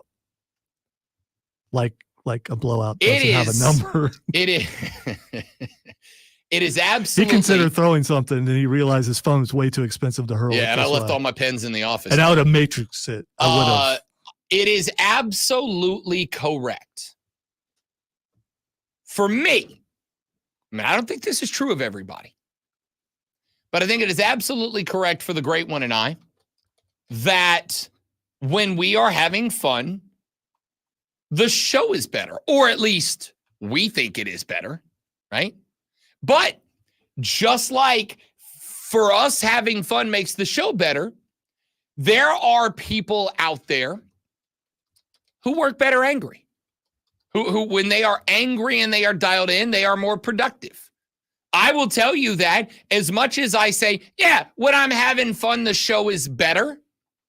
It's the opposite when I am show prepping, when I am putting the show together. If I am sitting at the house and me and the fiance are goofing off and I'm playing video games and watching basketball or whatever, when I sit down, for instance, to watch a basketball contest that I know I need to break down the next day on the radio program, if I sit down and enjoy the game, just enjoy the game, I will not be able to provide the same context of the game as I do if I sit down and I've got my little notepad, I got the tablet of truth, and I'm actually dialed in. Not to have a good time and relax and enjoy, but to work. I'm not having fun. I'm working. Now, when I get on the air, Absolutely, I want to have fun with it. But I can only do that because I do the not fun stuff that allows me to have the qualification of ball knower. It's not easy work to be a ball knower, right? So this whole, we're going to go have fun. Okay, cool, like good. I don't know if now's the time to have fun. I don't think that it is so much, Luka, about having fun as it is stop acting like a petulant child to the point that you kill off any momentum your team is built up. Stop acting like a child to the point that even Doris Burke, who is great and you will say nothing negative about, is pointing out the fact that the Mavs are playing 4-on-1 because you're still busy in the backcourt to the referees because you didn't get your way, my guy. And for the record, as I told my guy Nick last night on BetMGM Tonight, I love Luka like a nephew dog. I love this guy. I pull for him. I root for him. He's a must-watch player. I think he's one of the best 3 players in the NBA. I love this guy. He's 25, so I can't be like, oh, he's like a nephew of mine. I'm a big Doncic guy. But just like with your family members. Depending on when puberty hit and, That's true. I am painfully old enough to have had a kid. And depending on what part of the country you live in, it could be roll tide. Acceptable. So the point here is I don't want to say bad things about Luka. I love Luka. I do. He's my special little guy. I love Luka. I'm pulling for him. But just like when my 6-year-old nephew acts a fool, sometimes I got to get down at his level and grab him by the shirt collar and go, hey, you are being a hole right now, and I need you to stop. No, you do not do that to your nephew. Oh, I absolutely do. Oh, no. I absolutely do. Out of all the things you've said today, this is the most upsetting. I'm going to tell you. You know what happens when I tell him that? He stops acting like a hole most of the time. He gets it. He understands. You're right, Uncle Rob. I'm sorry. And then he's on to the next thing, and it's great. I'm not buying it. Okay, don't buy it. I'm not buying it. I don't think his dad, happy birthday, by the way, his dad would accept such behavior out of the uncle. Oh, no, he doesn't, but it doesn't stop me. Because, see, there's all right, there's only so far that you can go with the, hey, buddy, we need you to think about what you're doing right now. Okay? I need you to stop throwing goldfish at your teacher. I need you to stop knocking over the plants, right? Sometimes you got to get down on the level. Those things were oddly specific. I don't know why. Sometimes you got to get down on the level and go, hey, you suck. Stop sucking. All right? I feel like right now, and I don't know who can do this. This is a real problem when you get to the professional ranks of professional athletes. A lot of these guys develop a little bit of an ego on them when they start getting paid millions of dollars and placed on TV and being turned into global superstars because they can play a child's game better than everybody else. Correct. And so when they get into a spot that the behavior is unacceptable, and I'm sorry, nephew Luka, I'm a big fan, but your behavior in this series is it's not just that it's unacceptable. If the Mavs were up 3-0 right now, I would not give a about Luka's temper tantrum. I go, it works. The goal is win a title. That's it. That's the goal. You be the most petulant man-child you need to be if that's what fires you up to go get a commissioner's trophy. Cool. You're up 3-0, but you're not. You're down on 3 because your team is getting bogged down, and part of the reason is because you suck right now. Just as a dude, you suck right now. Stop sucking as a dude right now. Get better. Dial in. He's just following the path of superstars before him and what they do.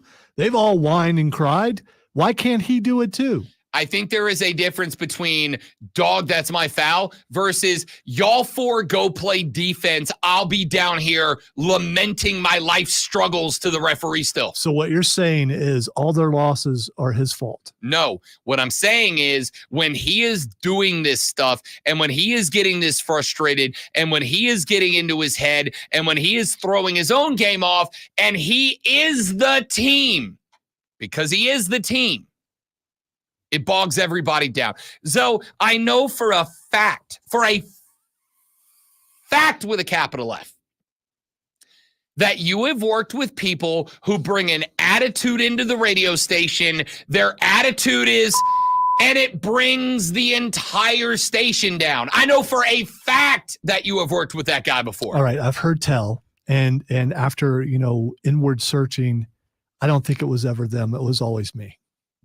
See, that is what a selfless leader does. But that's not what everybody is. Sometimes a guy comes in and again, he's a butthole. And somebody's got to snatch him up. They take off to the Great White North. Somebody is going to have to get to Luka and go, dude, I don't care if you're having fun. I don't care if you're miserable. I don't care if you're ready to go to Cozumel, Cancun. Sorry, basketball players go to Cancun. I don't care if you're ready to go to Cancun. I don't care what it is, but you have got to grow the up, dude. You just have to. And, I mean, here's the reality. The reality is, it doesn't matter now. It doesn't matter now. So you're saying it's too late. So why change tonight? Don't embarrass yourself on the way out the door. Okay. I mean, to me, that's it. Don't embarrass yourself on the way out the door. That's all there is to it. Real quick before we get out of here, I want to talk about Joe Mazzulla and Jason Kidd for a minute. I have been handing Jason Kidd bouquets since the beginning of these playoffs. Dog to the Clippers, got the win. Dog to the Thunder, got the win. Dog to the Wolves. Everybody thought they were cooked. They get all the wins. I said, Jason Kidd has figured something out. Jason Kidd has pulled something together. He has made something out of this team. Jason Kidd is bleeping the bed in this series. And I have exactly one moment, and I do not need another to illustrate that fact. That fact comes from the fact that, hello, Yates. That fact comes from the fact that in the last game, the Mavericks were on a 20-2 run. They had gone plus 18 in about a 6-minute span. Kyrie Irving misses another shot. Luka Doncic gets the rebound. Luka Doncic has got the ball. They can make a break and make it a 22-2 run. They can go plus 20.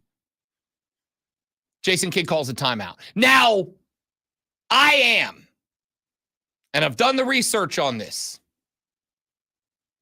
very dumb. I'm an idiot, okay? However, one of the things that I think that I can say with some level of certainty is that if your team is on a 20-2 run, gets a rebound, and can make it a 22-2 run, I wanted to do that. Don't stop the game, man. What? Don't stop the game. Why are you stopping the game? You are killing them right now, dude. You are killing them. In fact, as Shane just pointed out, and I was about to say it, it was the one temper tantrum Luka had that I was like, yep, I get that one, Luke. I get that one, nephew Luka. I understand that. You're on a 20-2 run. The Celtics can't hit a shot. They're just bricking everything they throw up. I think it was not. I said Kyrie Irving. It was Derek White, I think. Throws up a brick. The ball rattles around. It comes back down. Luka gets the ball, and Jay say, hey, kid. Timeout. Stop the game, please. I know that we are right in the midst of kicking their ass. Stop the game, please. I'm begging. Why? And then there's Joe Mazzulla over on the other side. Do you know what Joe Mazzulla has done? Joe Mazzulla has said, no, dude, just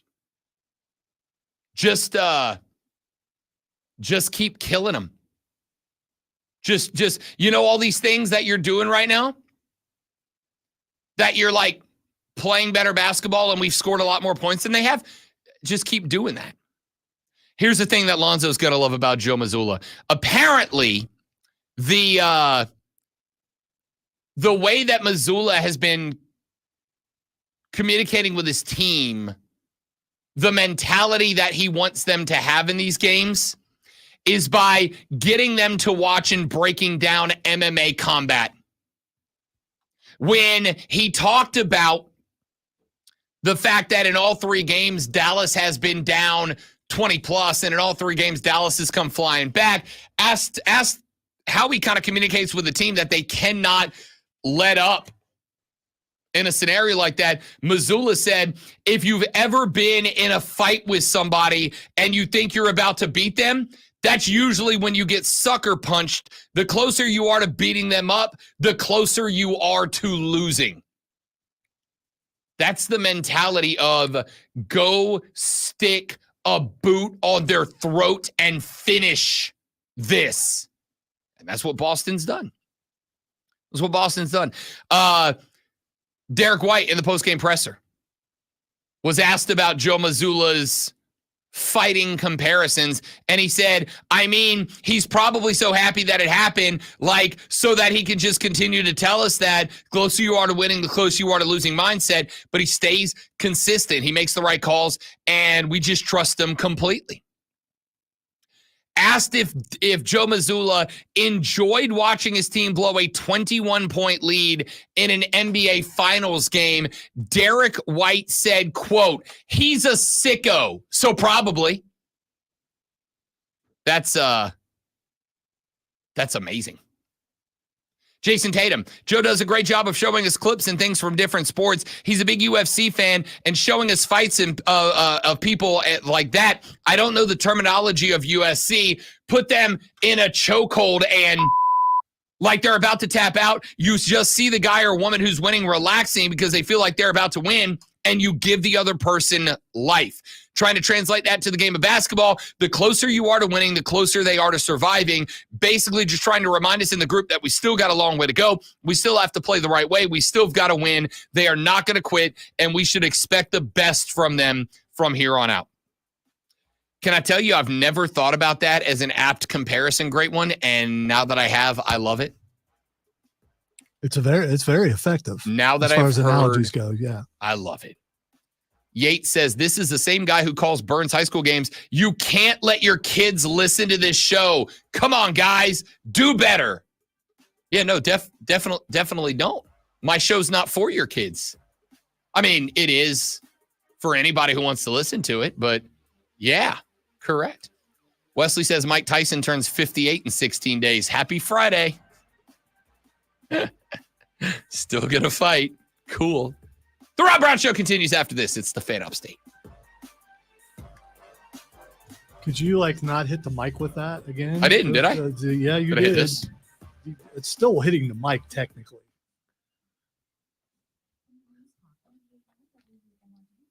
Apparently, Joe Mazzulla refuses to sit with their back to the door at the local Dunkin' in case he's accosted.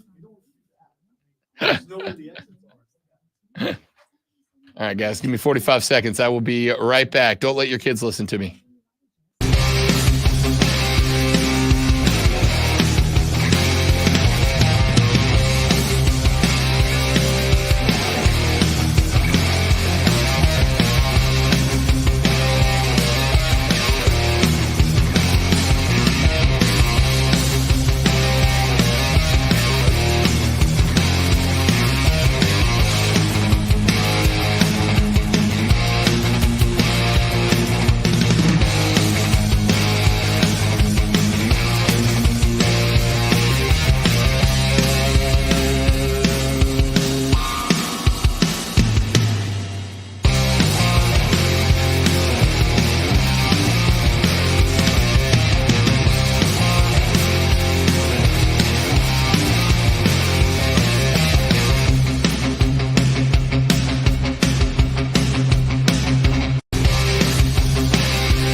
treat it like an actual weigh-in and just start Take taking off your, the shirt. Yeah, take everything Strip off. down to the skivvies. And look, no, take a towel with you. Take a towel with you and ask two people to stand there and hold the towel up. Oh man.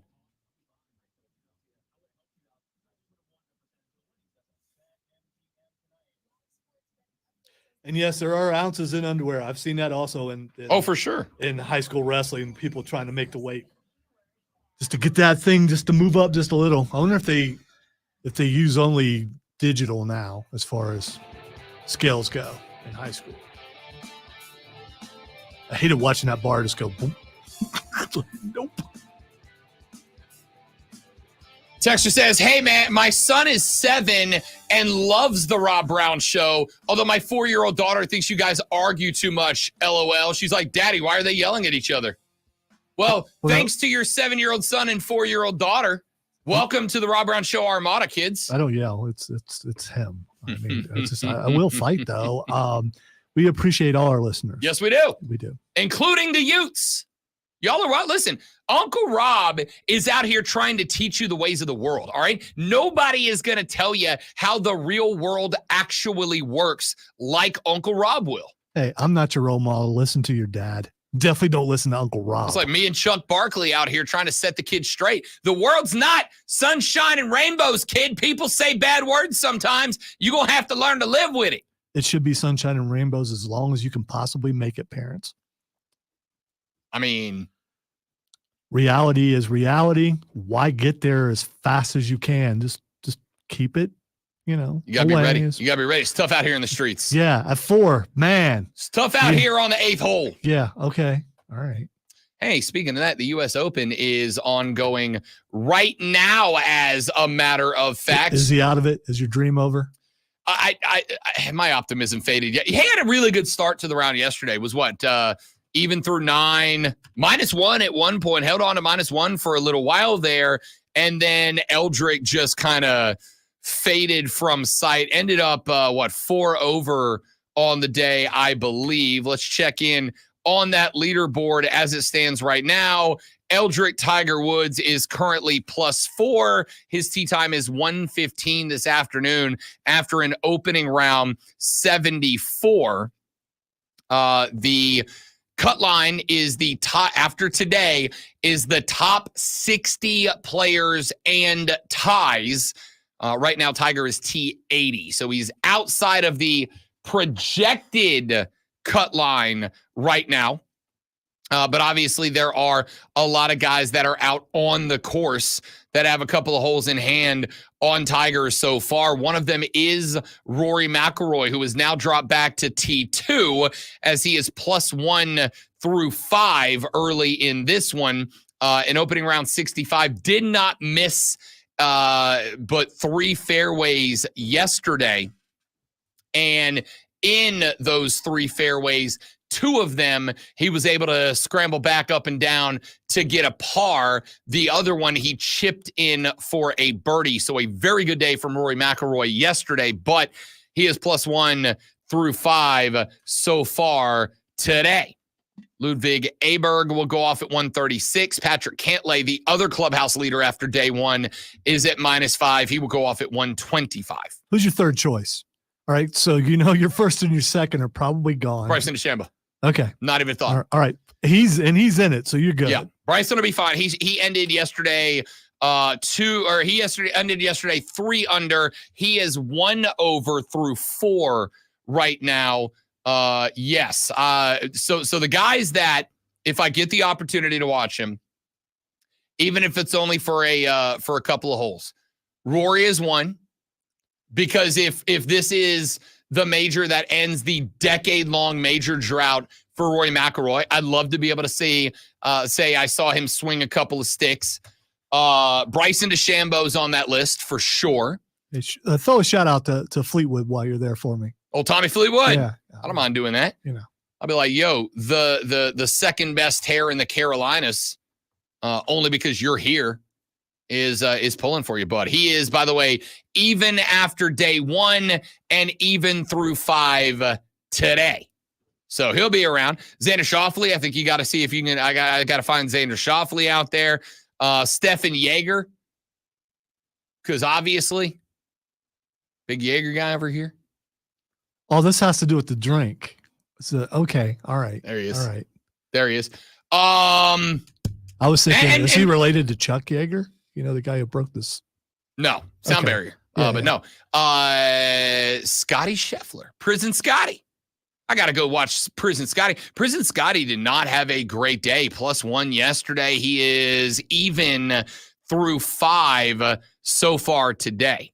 But yeah, I think if you get a chance to see, if I get a chance to see Prison Scotty, I got to go see him. By the way, his odds have dropped again. Now at T32, he's +900 to win this event.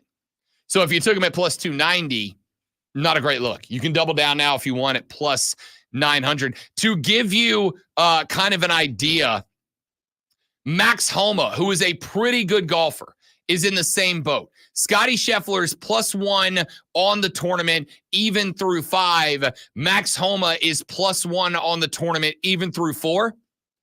And he, Lonzo, is 1,000 to 1. Scotty Scheffler is 9 to 1. So there's that. There's that. 1,000 to 1 for Max Homa, 9 to 1 for Scheffler, and then they're in the exact same position. That's kind of ridiculous. Ricky Fowler. I like Ricky Fowler. I think I got to see Ricky Fowler knock a couple around as well. So we'll see how that plays out. U.S. Open taking place at Pinehurst Numero Dos today up in Charlotte, North Carolina, just outside of Charlotte, North Carolina. I'll be there tomorrow. Make sure you follow me on X at The Rob Brown Show. Make sure you follow me on Instagram. I will likely go live a couple of times from the event as it is permitted, and I don't turn into that guy. And here's the question of the day. Great one. Do I punch get in the hole guy on the last hole of the day? Like, I'm getting kicked out. I'm never going to be allowed back, but what are the odds I'm back anyway? Do I say something to get in the hole guy? Do I say something to mashed potatoes guy? Because I feel like I do. Okay, I don't think I've ever heard the mashed potatoes thing. What the heck does that mean? Somebody had just made a couple of years ago the phrase mashed potatoes, according to do you feel like Google's AI. Okay. Well, that's got to be true then, or made up. Mashed potatoes is a shout that originated from golfer Andrew Widmer at the 2011 Chevron World Challenge. Widmer shouted it after Tiger Woods hit a stinger, hoping his mom would be able to find him on TV. Widmer said, "If you hear mashed potatoes, you'll know I was there." He also said that he thought the shout was funny and quick and that it didn't mean anything. And then, of course, because this country of ours is filled with just a bunch of intellectual giants and unique special guys, the mashed potato thing started to take off. All right. So do you think that you'd feel comfortable resting in jail? I don't know. Scotty did it. I mean, if Scotty Scheffler can do it, I can do it, right? I don't think he actually, was in, that was bound to, I wish it would have hit the floor. Because when you go to jail after punching that guy, Scotty assaulted a police officer. Coming up this Monday. That's way worse. Welcome into the Zoe Show. All sports all the time. And then we do that thing that they do in radio and you don't acknowledge that other person ever existed. Ladies and gentlemen, coming to you live from the Charlotte Penitentiary, inmate number LZ31249. Beautiful. Is that worth going to jail over? That's no, the main, it's not. I'm obviously. You could give them a glare, and then you can pull your glasses off when you do it. I'm obviously not gonna punch get in the hole guy in the face. However, I will scream, "Shut the hell up!" Hey Joe, if you're still listening, I dare you. Get in the hole. I dare you. Joe's a better person than that.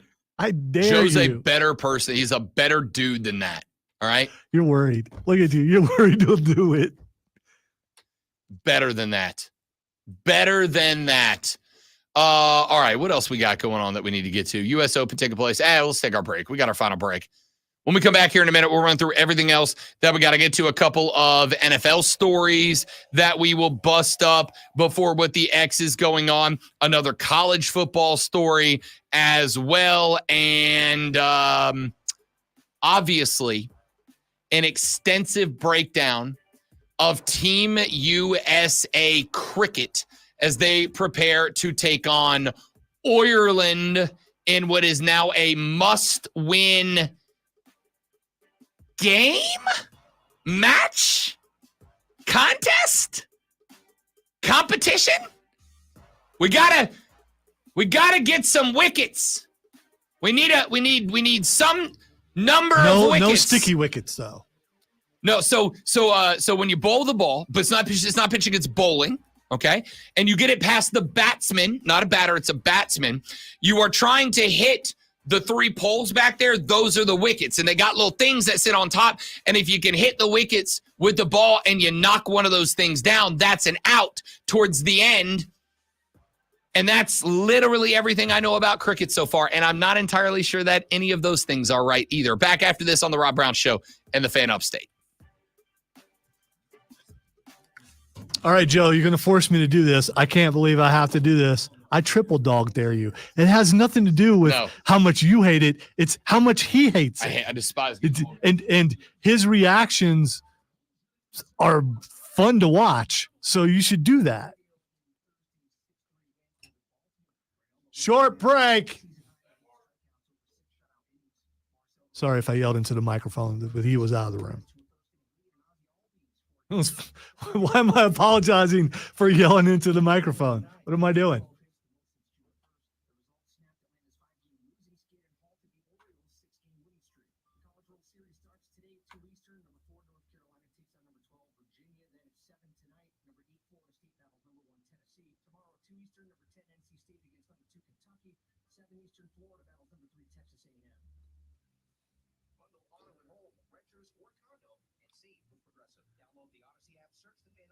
See, what you do, Joe, is you do it real quick, and you turn around and look at Rob like he's the one who said it.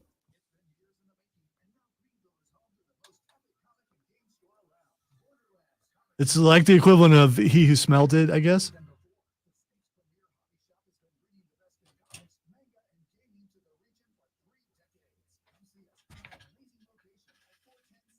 Okay, I don't know what that is, and I don't want to see it at all. I'm not interested in pictures or videos or anything sent to Rob right now.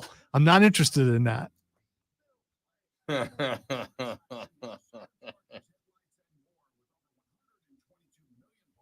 Also, Steven's willing to pony up some cash if you'll do it, Joe.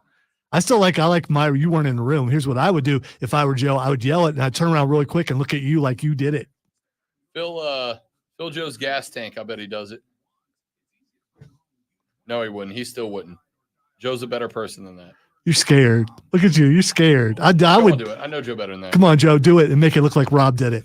I mean, everyone's gonna. You have to reach Rob's level of loud, which I don't know is humanly possible. I want it. Wow. If it was worded differently, I'd want it too. But yes.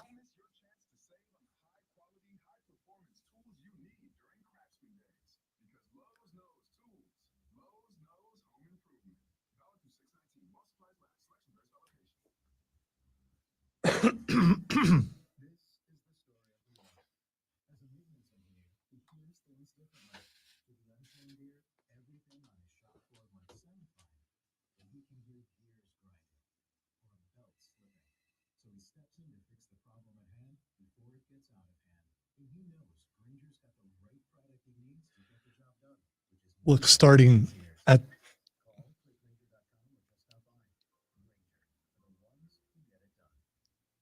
that last line is a walk-off bar. He sent it to me. I listened to the entire thing, and I guarantee you that the person who is the subject of it loved it because we know how he works, how he operates. For sure. He's already doing it for there. Sure. Wondered if he could do it on a bigger scale.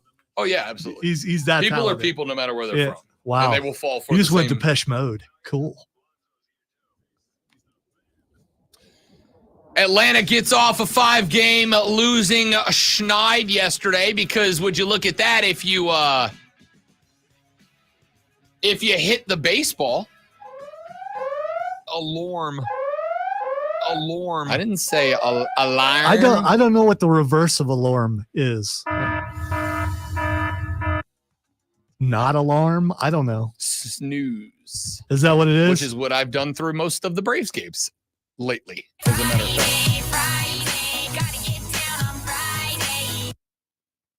Everybody's looking forward to the weekend. It's Friday. Gotta get down on Friday. 6-3 winners over the Baltimore Orioles last night improves the Braves to 36 and 30. 4-hit day for Ozzie Albies yesterday. That's a good day. A good day. 4 hits, 1 ribby. You got a hit out of Michael Harris. You got a hit out of 4 out of Ozzie Albies, a deuce out of Marcell Ozuna, 1 from Matt Olson, 2 from Adam Duval, 1 from Jared Kelenic, and 1 from Orlando Arcia. Finally, the bottom 5 of the lineup put the ball into play. It's amazing. Now, the team still did go just 3 of 16 with runners in scoring position. They had plenty of opportunities to up the score from 6-3, but at this stay point, positive, could you? No, because the expectations are still higher. This is like when you bring home a C+ on the report card. Congratulations, you didn't fail, but I still expect more out of you.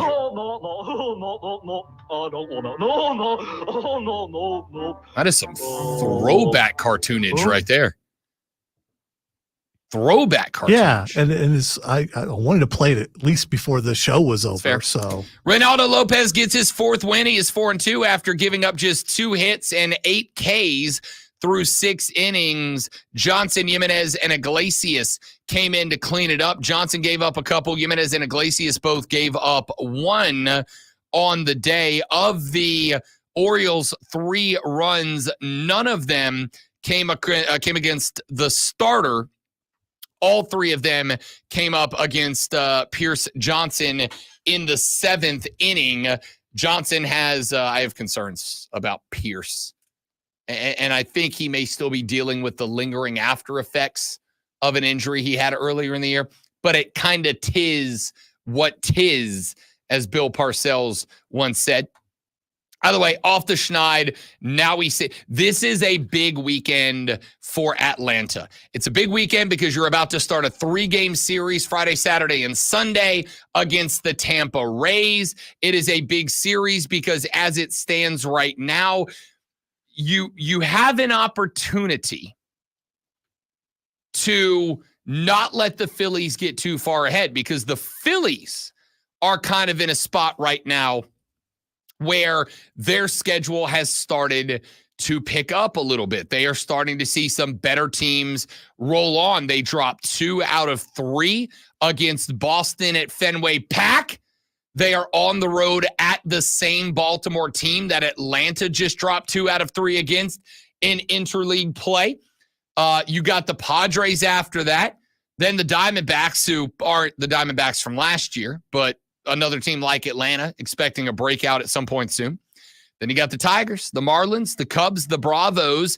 It'll be the first time that Atlanta and Philly have matched up since opening weekend way back at the end of March.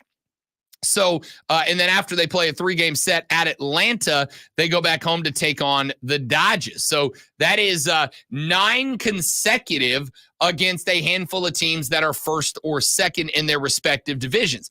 The Braves are 9 games back. However, they have grown their lead over the Nats back up to 5 games after Washington has fallen apart a little bit. The Braves are 4-6 in the last 10. The Phillies are 6-4 in the last 10.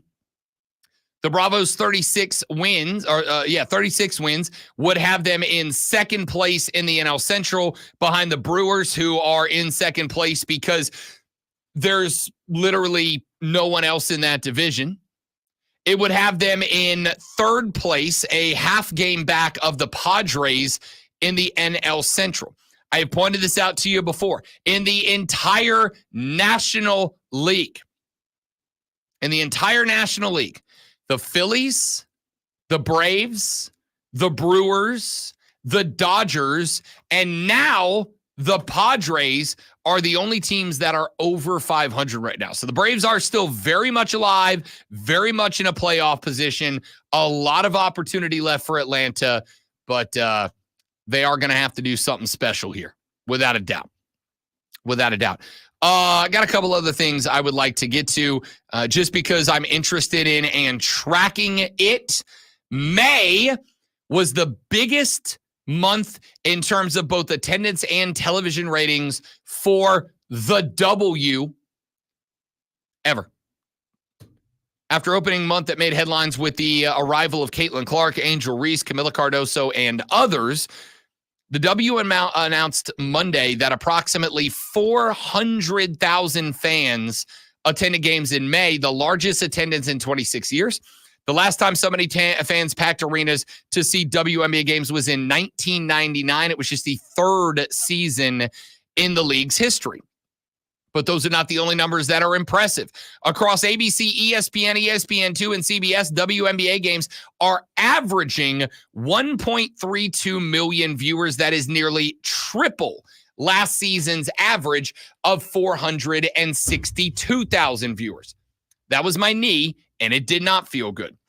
The Indiana Fever games on May 14th against Connecticut, May 18th against the New York Liberty, and again on May 20th against Connecticut, all set viewership records for the respective networks that they were on as their most watched WNBA games of all time. The opening night game, May 14th, averaged 2.12 million viewers. May 18th averaged 1.71, and May 20th averaged 1.56.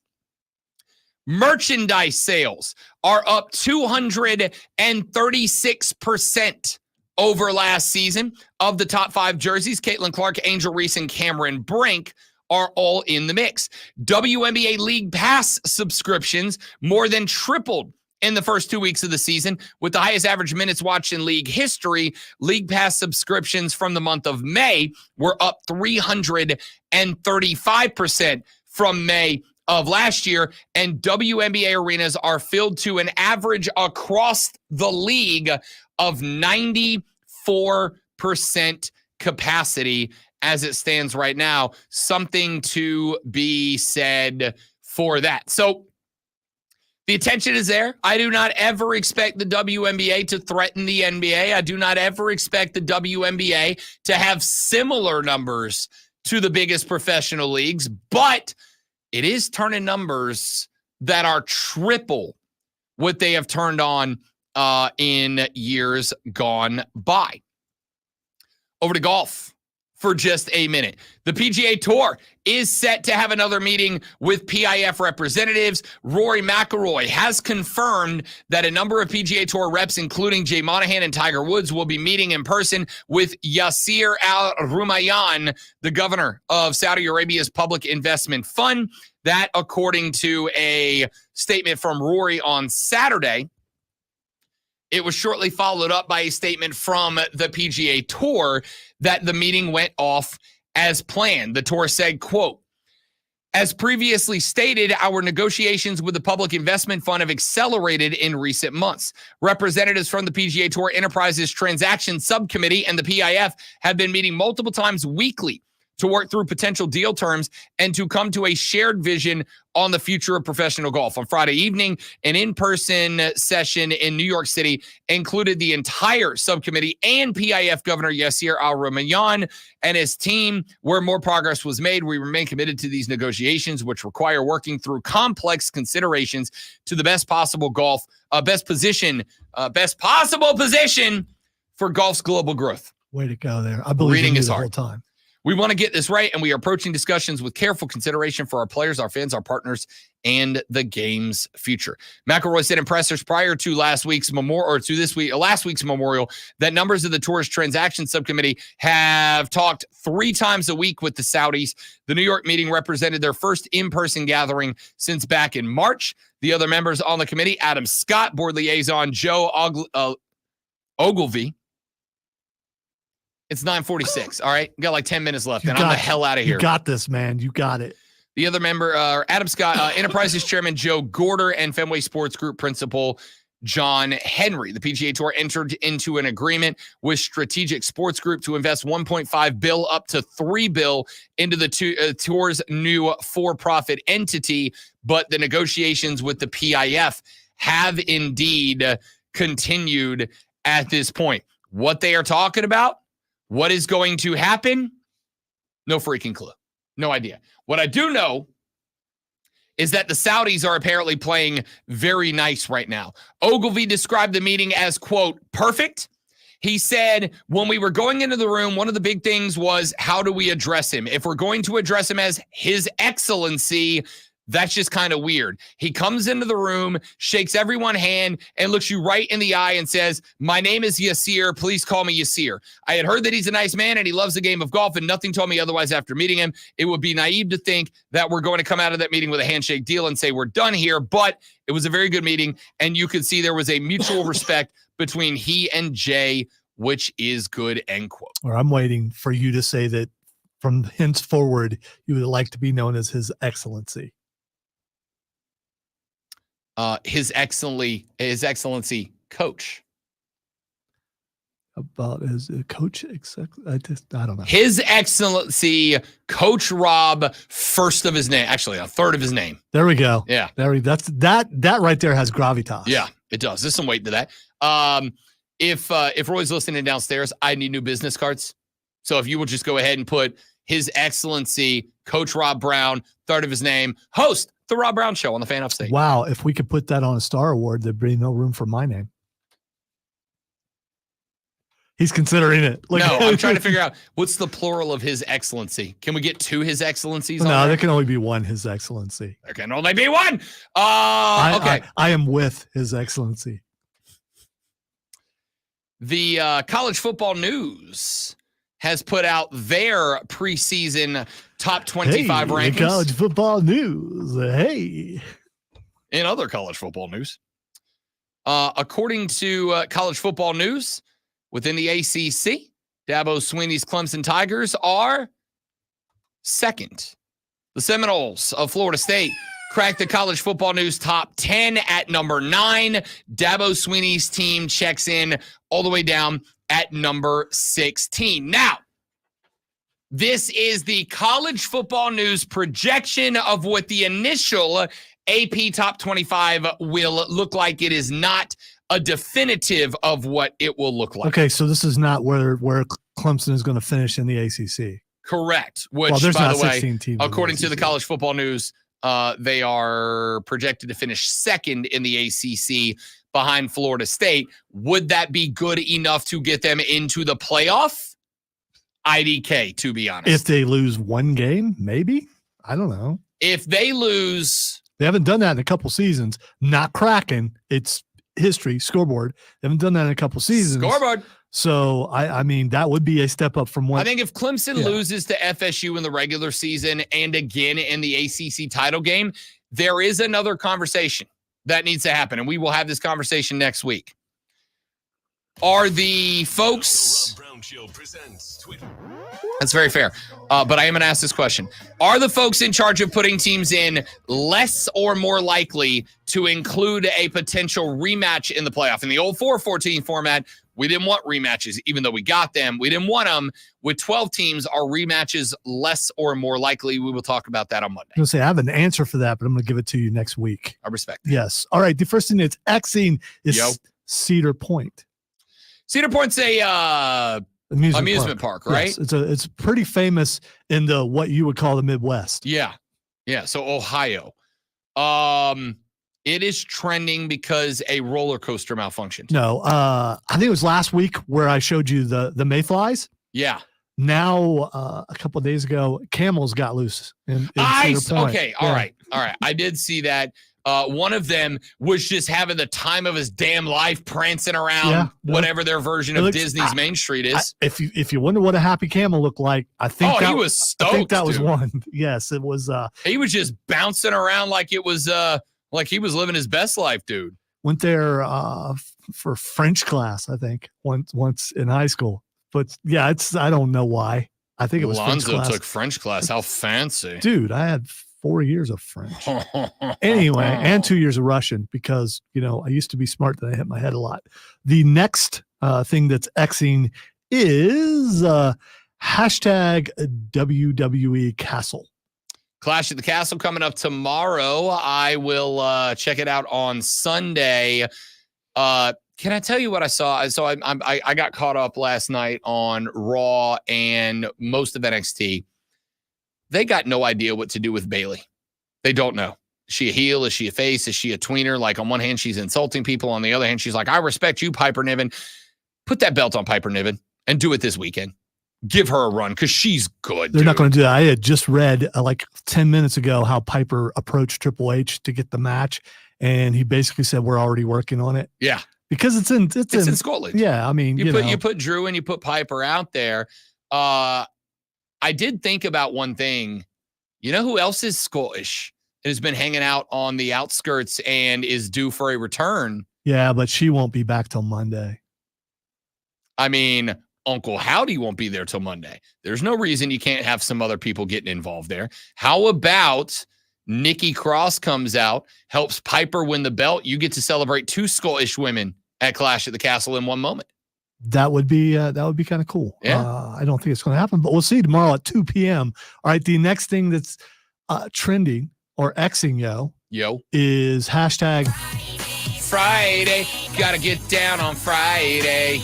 Everybody's looking forward to the weekend. It's Friday. Friday. Got to get down on Friday. I saved one more just because it's going to make Rob mad, but it is Xing right now. Everybody's looking forward to the weekend. It's Logan Paul is Xing. Yeah, apparently Donald Trump was on his pod yesterday. Yes, I'm going to go watch that because it looks hilarious. I really like. Does Logan Paul do that in character? You mean you haven't watched any of them? No. It's just like a couple dudes on a couch asking. Yeah. It's like Beavis and Butthead asking questions, but they're really rich. Yeah. I'm doing nothing that gives him engagement, my dude. Nothing. Except for watching him in wrestling because he's really good. Except watching him in wrestling because he's really good. Got to have my bowl. Got to have cereal. That's it for us, kids. Thanks for being here. Hey, tell your kids thanks for listening to the show. Stop it. Yates. Dude. Yates. I love you, man. I don't know about, I'll tell you, my man's trying to turn away listeners. I won't have it. The Rob Brown Show Armada is for everybody. All right? Y'all have a great weekend. Don't drink and drive. I'll punch you in the face. Follow me on social at The Rob Brown Show. I'll be live from the U.S. Open tomorrow. Have a great weekend. Goodbye. Later. Yeah!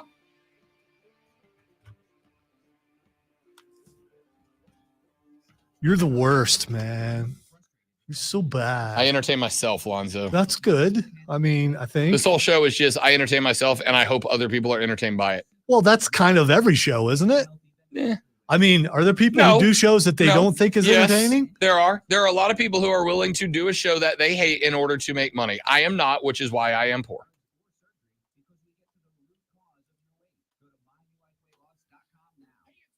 Okay, not every part of this show do I love. I really enjoy the parts that I'm in, though.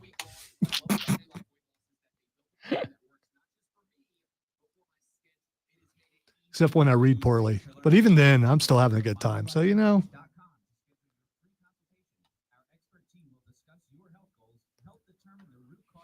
I think of the alternative. I could be doing radio in Detroit right now, and I'm not. So, I mean, because who wants to do that?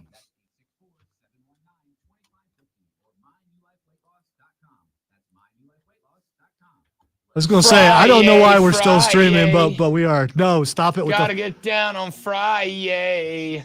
I can't believe you didn't do that till just now. I didn't think of it, or I absolutely would have. Thank goodness. It's Friday. I'm surprised you didn't go, it's Glizzy Friday. Gonna leave and go get myself a Glizzy Friday. All right, that's it for us, kids. Remember feeling going to the old course? Yeah, that's me. I need today. Enjoy Pinehurst, you filthy animal. Oh, I will. I'm not even mad that you're mad at me, bud. I'm not even mad that you're mad at me. I get it. I would be too if I was you. Why is Keegan talking about big knots? Damn, now I want a beignet, Keegan. Wait, that's this big knot.